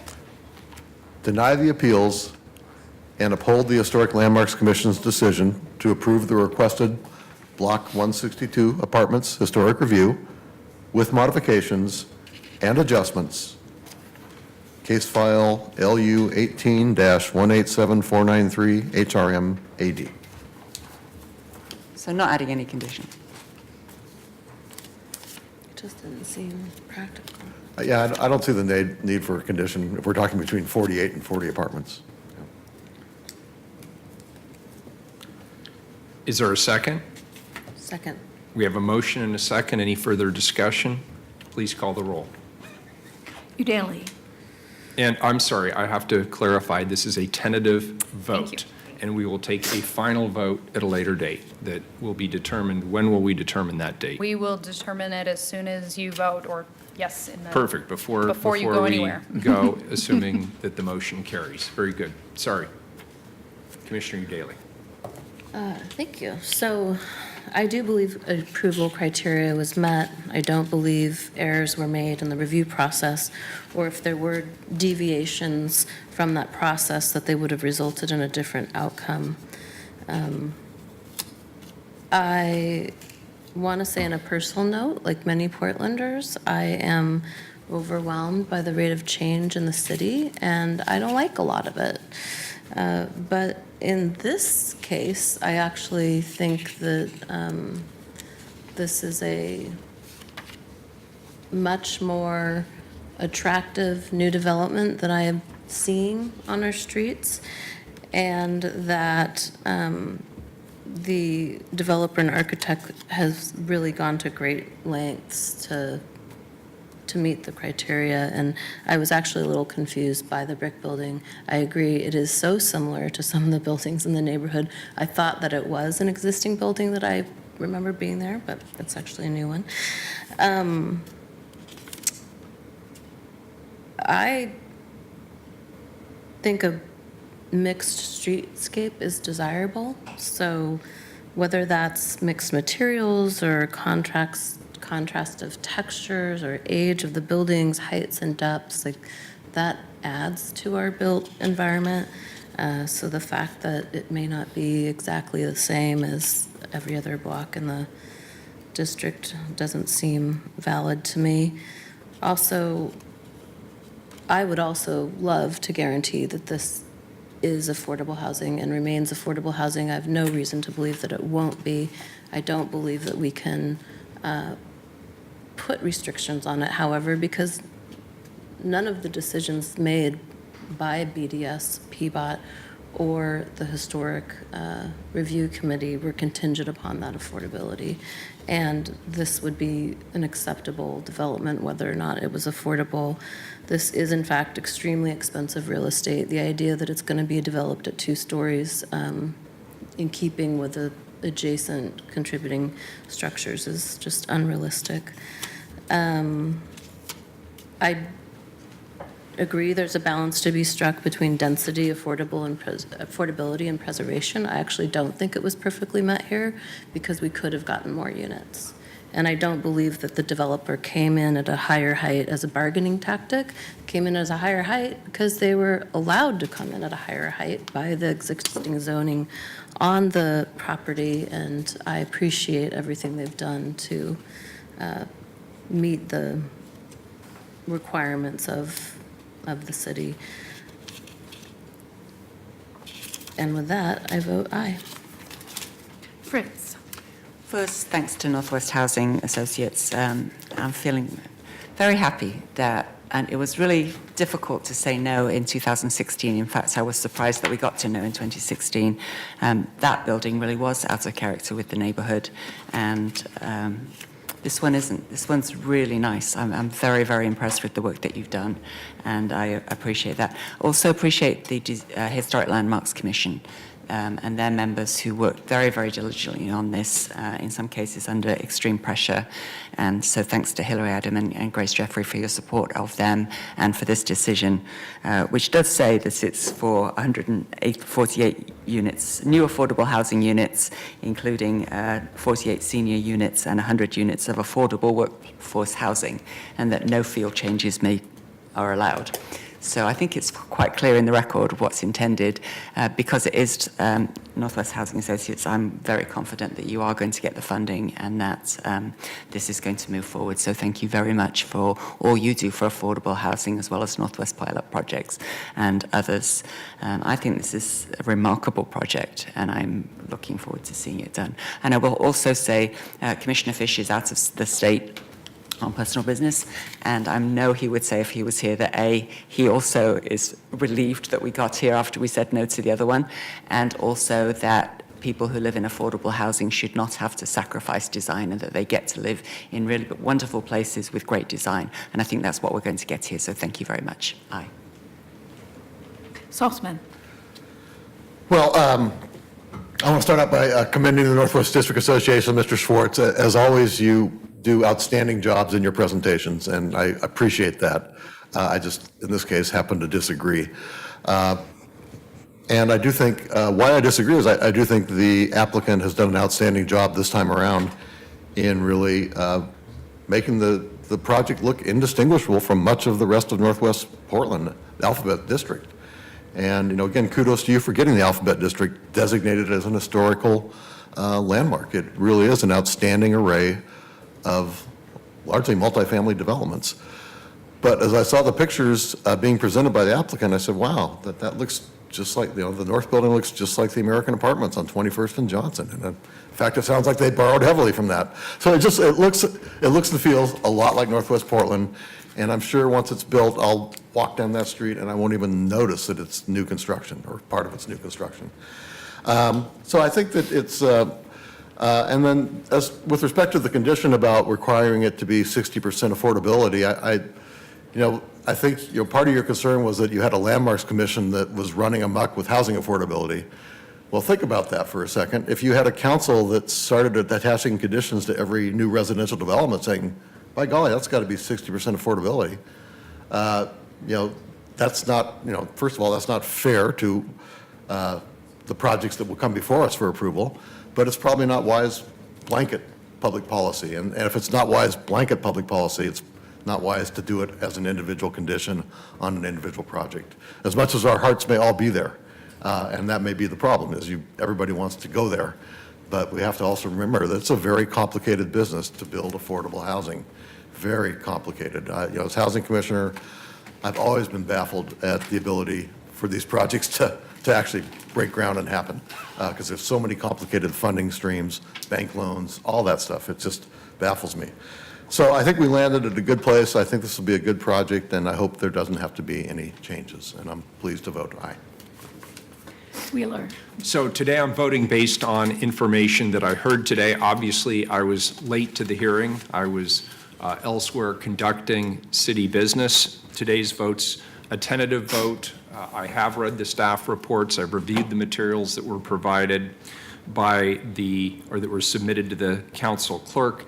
Of course, prior to taking the final vote, I will review the portion of the hearing that I missed earlier on. However, based on the information that I have heard today, I vote aye. The motion carries. This is a tentative vote.